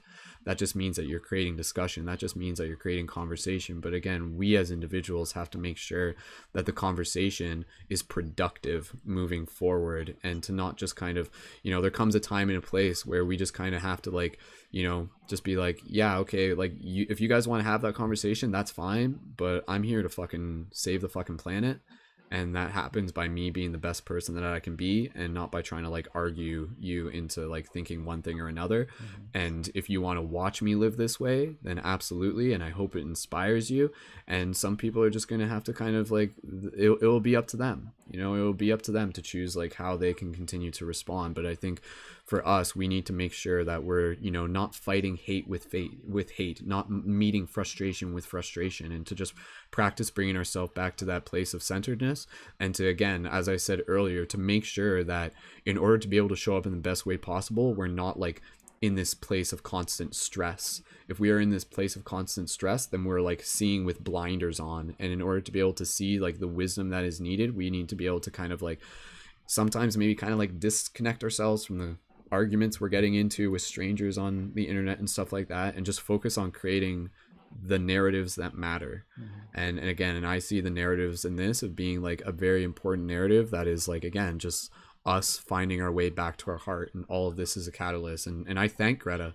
I thank her, even if she is a quote unquote government shill, I still thank her, because she is an important part of this story within our bigger shift in consciousness, and it's nothing that is separate from ourselves. So for all the people who project their insecurities at her, you know, like I hold space for that too. And to them, I just kind of say, you know, just kind of be aware of where you put your focus, but ultimately whatever you say isn't going to stop me from doing what I believe is right. And I think that's what we need to do. Each of us just has to continue to listen to that wisdom of the heart and move forward with right, and not try to convince people into one thing or another, but allow them to see, and for us to be able to lead by our example, opposed to trying to dictate them into changing how they want to live their life.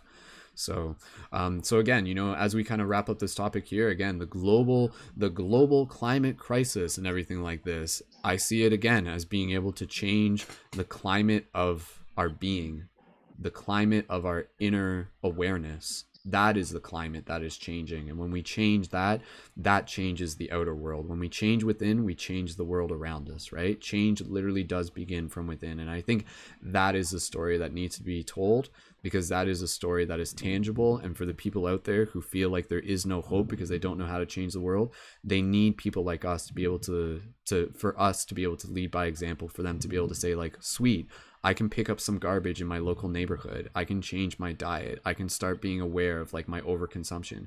I can, as we were saying, I can be aware of, you know, like bringing in, like, you know, being aware of how much we bring in, and then focus on creating important things, art, messages, events for community, and things like that. And for this to be a very exciting story. This is a story of us, you know, this is like the underdog story. This is us like rising into our power, and to just continue to find hope in those such as everyone listening to this broadcast, who continue to show up each and every day working on becoming a better person, not just for ourselves, but for the collective. So for everybody here, I thank you again for listening to this broadcast, and for being a part of the bigger story of this shift in consciousness, which is exactly what is happening. So let's go around the circle just one more time. If anybody else here just wants to express any words of gratitude and any closing thoughts for the people tuning into this. And I think this has been like a 4-hour broadcast, so bonus points to everybody who made it all the way through. And again, for everyone listening to this, carry the shift with you, carry this inspiration further, have the conversations with people, be aware of how you communicate, and continue to lead by example. And again, you are the fractal. You change the entire system by changing how you live. So anybody else? Arianna, do you want to say anything? Or Sam, if one of you wants to go next? Sam, we'll pass it to Sam first. Go ahead, Sam. Yeah, it becomes a lot of fun. You know, I work with kids a lot, and it becomes a lot of fun getting the curiosity sparked again, you know, and like little kids tend to ask why all the time, why, until like someone yells at them and tells them to stop asking why about everything. And that sort of gets like beaten out of us very young, and we start just like doing things throughout our life without knowing why we do any of it. So like it becomes a lot of fun to really embrace, question everything, you know, and to start to think about like, well, you know, everybody brushes their teeth, right? Like, why do we really do that? What was the thinking behind that? What started this whole trend? And then when you get back far enough, it's like, okay, maybe I should brush my teeth, but then how do I do that the best way I can, and what does best mean? There's a healthiest way of doing it, and there's the environmentally friendly way of doing it, and then there's your compromise in between that has to somehow deal with both of these answers. And it becomes like a lot of fun to just break apart your life and really start to, it's sort of addicting actually. You start to the information is really revealing about like our history and how like life became the way it became through these like habits that we've just been that just kind of fell into our laps. Yeah, I just encourage everyone to think of this as like a fun thing to do and to try to keep it on a positive note, and encourage people to be curious about their lives and curious about the decisions they're making. And it's like, people complain a lot about different sicknesses they're going through, and different issues that they have in their lives. And if you can connect that, connect the dots a little bit. Like my grandmother, we were cleaning her apartment, and I was redoing some silicone on her bathroom, and she took all the garbage and she threw it in the toilet. Sorry. 1 second here. I think. Yeah, You're still there. Got buzzed. So she took all the garbage from everything we were cleaning, and she just like dumped it in the toilet and flushed the toilet, and then asked me if we wanted to go get fish for dinner. Like in the same act, like dumped it in the toilet, flushes the toilet, and then asked me if we want to go get fish for dinner. And like, I couldn't really, I didn't know what to say at the time. It was just so shocking what just happened. But that's really how, she didn't mean anything by it. She, none of us really do, but we don't question anything anymore. You just do it. We don't question where the water goes in the toilet when you flush it. We were in the middle of Brooklyn, so she didn't care. It becomes a lot of fun to just pick apart your life and ask all these questions and start to come up with answers, and then you can actually contribute to conversations with people and give them really cool pieces of information that they didn't know about these things that they do every day. So it's that's where it really becomes intriguing for me, and it becomes easy to inspire like little kids. They don't like being lied to. They don't like learning that the things that they're doing on a daily basis are hurting them. Like it's very easy to deal with this with kids, and if you can just awaken that inner child in the adult, it becomes really easy with adults too. So I just stay curious, everybody, and thank you very much for having this conversation and keeping these conversations going in your communities everywhere, because that's really what it's all about, is just keeping spreading awareness and talking about this stuff. The more we talk about it, the easier it is to do it. I know that it was a lot easier to stop eating meat when I watch a video by Earthling Ed like almost every day. It's just like when you're reminded by it, and when you're hanging out, quote unquote, and even in the virtual world with people that are doing things that you like and that you admire, it just makes it that much easier. So we should all try to be that person that other people can admire in our communities. Awesome. Very well said. Thank you so much, Sam. And yeah, absolutely. Again, kind of going back to that very simple idea that, like the change happens as we change culture. And how do we change culture? By changing our habits. And we can change our communities. We can change our communities. We can change our social communities. We can change literally by putting up a certain post tomorrow. So for everybody here, you all have social media. Let's make all a habit of just kind of getting into the habit of kind of like creating this new narrative of, again, kind of leading by example. Put up pictures of you cleaning up garbage in the park. Again, like that's what I did last week and stuff like that too. And that was like, people love that. People love that stuff and everything. People want that. They look for that hope. And it's even more exciting when they realize that they too have the power to be able to help amplify that hope even further. So again, just reminding people that they can make a difference, that they can lead by example. And that happens again, just by continuing to know that power is in your heart without having to wait for some secret government to release the technology or admit that they have weather control technology, or wait for the aliens to come and give us something special or something like that, or who knows what, or anything like that. If we're waiting for that to happen, then we're just kind of like we're putting ourselves in a tough spot. But when we realize that the power is and always has been within us, and that we have a voice just as powerful as CNN or any mainstream media, and again, the ripple effects that we can create from that, and to again act like to show up when no one's watching, as if the whole world was watching, and to kind of like be in that place where we know that there is always someone watching and everything like that. So keep showing up, everyone. Keep leading by example. Keep doing the things that make the big difference. Just want to say here again, you know, like, I know our broadcast has literally inspired people just by watching this. And just as a quick example, I don't know if they're still listening. There's a person who's tuned in on Twitch, Richard, and they said, I agree with everything you say. Change does begin from everything we see. Thank you for inspiring me to do so many things. God bless you, and I will start to make changes. So there we go. There's like, and again, we broadcast on Twitch literally for the synchronistic possibility that someone might tune in. 90% of the people on Twitch, they come in and they just drop these like troll comments, but every now and then there's someone who comes in and they're just like, whoa, I actually really resonate with this. So again, that's just another example. By us creating this content, by us creating this broadcast, by us creating this conversation, we invite people to be a part of the conversation, to be a part of the story, and to continue it even further. So again, this is a story of hope. This is an exciting story, and this isn't anything new. Like, this is more or less like what a lot of us have already been doing, and now more people are starting to pay attention. So now more than ever, again, moving into 2020, clear vision. Now is time for each and every one of us to really be seen as leaders. And all the work that we have been doing over the past 10 years is really going to allow us to step in with like so much clarity, so much integrity, and people are going to be like, holy shit, like, where did these superheroes come from? And my goodness, they're cool, and I want to be able to like be a part of this story too. I want to feel like a superhero too. So again, we can remind people that they are empowered, that they have that power within them. So for everybody here, you have that power. You have that power to make a difference in this world, and you are doing it by being part of this conversation, by choosing how you live your life, by walking mindfully with the earth, and by respecting yourself and your environment and each and every single person around you. So again, I'll say this, and I said it once, I'll say it before, because I think it's an important thing for us to get close to ending on.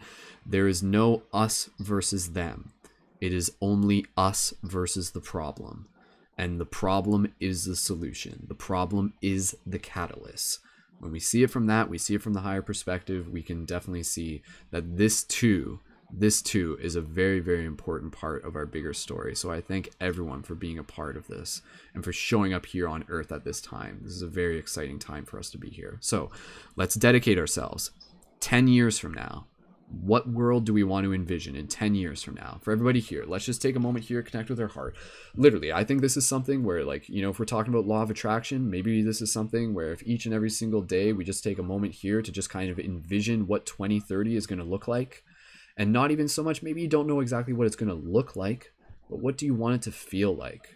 And not even maybe just so much on a global scale, but what do you want maybe that local scale to feel like, right? So more connection, more communication, more awareness, more unity, more connection with nature and the earth and the wisdom of the heart. So for everybody here, I just invite you, just take a couple breaths here.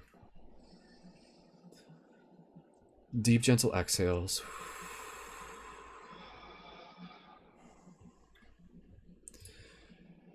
And as you breathe here, just allow yourself to be in gratitude. Thank the Mother Earth. And to see the Mother Earth as an extension of your heart, of your soul. This is the earth speaking through us. Thank her for everything she has taught us. Thank her for the sacrifices she has made in order to be able to teach our stubborn little child asses. Because my goodness, we are stubborn. But there's always hope, and it's never too late. So take a few breaths here and just thank the earth. And what does 2030 feel like? Allow yourself to envision that. Allow yourself to feel that. And moving forward, maybe just once a day to the best of our ability, 2030, 2030, 2030. A whole new world, a different culture. There is hope. There has always been hope. Never give up hope until hope has given up. And hope never gives up. That was a quote that I said to myself for some reason, when I was like 10 or 12 years old, just keep breathing. I'm just kind of chit-chatting while we're breathing. When I was 10 or 12 years old, that was like a little quote that I came up with, and I was so proud of it. Never give up hope until hope has given up. And then in brackets, knowing that hope never gives up. And for me to just even remember that now, I just kind of like think back to the fact that each and every one of us, the same passion that we have right now, that has always been in us. The adults who we are now, they were there. They were the seed that was our childhood. And everything that has been there has allowed us to grow into more of who we are, and to understand that we as humans, we are still that child that is growing into adulthood, that is growing into maturity. And so let us be the beacons of hope. Let us be the beacons of these new stories. Let us be the beacons of examples to invite others to see, to follow, and to live. Take a few more breaths here. 2030, 2030, 2030. Say yes. Say yes to compassion. Say yes to awareness. Say yes to love. Say yes to responsibility. Say yes to integrity. Say yes to accountability. Say yes to harmony. That is how we change the world, by knowing ourselves and by manifesting harmony from within. A couple more deep breaths, deep, gentle inhale. Big exhale, sigh, let go of any stress. One more of those. Deep inhale. Big exhale. You're doing great. And on behalf of the earth, thank you. I love you, and I see you. Gently, when you're ready, open your eyes or turn your awareness to the space around you. Awesome. Good job, team. All right, so like I said, thank you so much, everyone, for being a part of this broadcast. If anybody here in the YouTube chat wants to add in any comments before we wrap up this broadcast, please drop those comments now, and we'll add those in, and we'll just do any last comments here in the broadcast. So, Starwitch says, it seems to me, this is a quote, I think, it seems to me people are always capable of being either brave and curious, or fearful and suspicious. If you track humanity all the way through, the periods of success for civilization are those periods where we have been brave and curious. And that's a quote by Eddie Izzard. So awesome. Thank you, Starwitch, for sharing that. 1111 Balance says, and tell everyone to hug themselves for all the work they have done and for reading this. Awesome. So yeah, give yourself a little bit of a hug. If you need another one of those, give yourself a hug every single day. Go hug a tree. That's your mission. That's your call to action. Go hug a tree. Seriously, the trees need those hugs just as much as you do. I'm telling you that. Believe me. And again, Shell in the YouTube comments, thank you so much. I'm glad you're able to join in as well. And so yeah, any last words before we wrap up this broadcast? Again, Sam kind of gave his closing words. Arianna, Dan, Raini, anything that you guys want to share before we wrap this up? And a reminder for everybody here, I'll make sure I include the show note links for every person on this broadcast. For Raini, you can find him on Instagram at Symbiotic Solutions. And again, for Sam, you can look up Haven for Humanity on Facebook and on Instagram as well. Sam, yep. And for Arianna, she's got her website, and she can mention that. And Dan is at Hypnagogus on Instagram, and again, we'll include all that in the notes as well. So again, any closing thoughts? Passing the talking stick around one last time. Anybody want to share anything before we wrap it up? Eat more Rainy? fruit. Go ahead. Say that again. I didn't have your mic up. Eat more fruit. Eat more fruit, yeah. Plant more fruit too. Yes. So. Plant the seeds. Well, plant the seeds. That's what we're doing. Absolutely. Arianna, anything you want to share? Message from the angels or anything like that? Just so much love, and it's all about that. I love how we've ended this talking about the inner child. It's that playfulness. That's what we need. That's what the message has been for so long. So just feel that. Enjoy this life. That's what we're here for. Awesome. Wonderful. And Arianna, what's your website again? It's arialynna.com, and I'm at the same as Instagram. It's ARIALYNNA. So I can type it into the comments as well. Yeah, I'll put that in the YouTube chat, and we'll add that into the show notes. So awesome. And Dan, any just closing gratitude you want to mention real quick before we wrap it up? And thanks again, dude. I don't think I have too much to add, but yeah, just it was a great broadcast.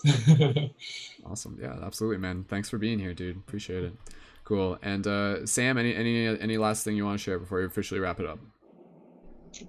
Just thank you, man. This has been great, and really happy that this community is growing and getting stronger every day. It's a beautiful thing to witness. So thank you.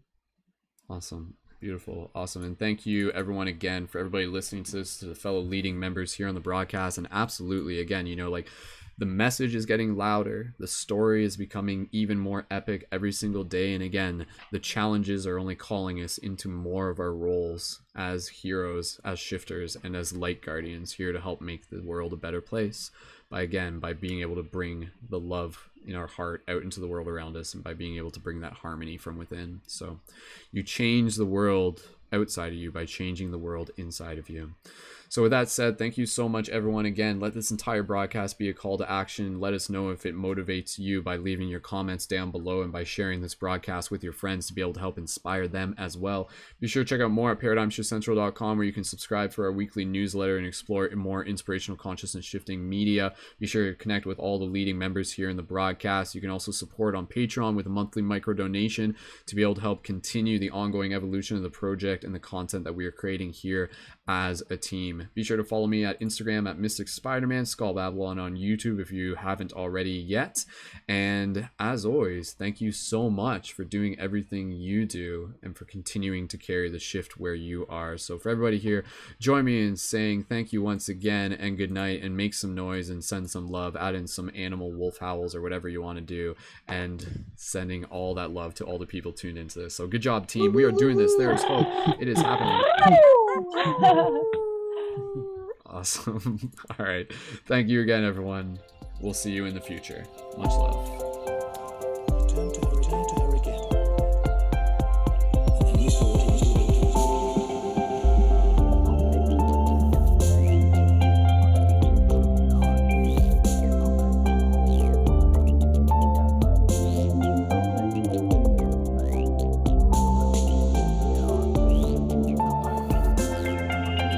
Special thank you to Danny Leonardo, whose music is featured at the beginning and end of this broadcast. Be sure to check out more of her work through the link in the YouTube info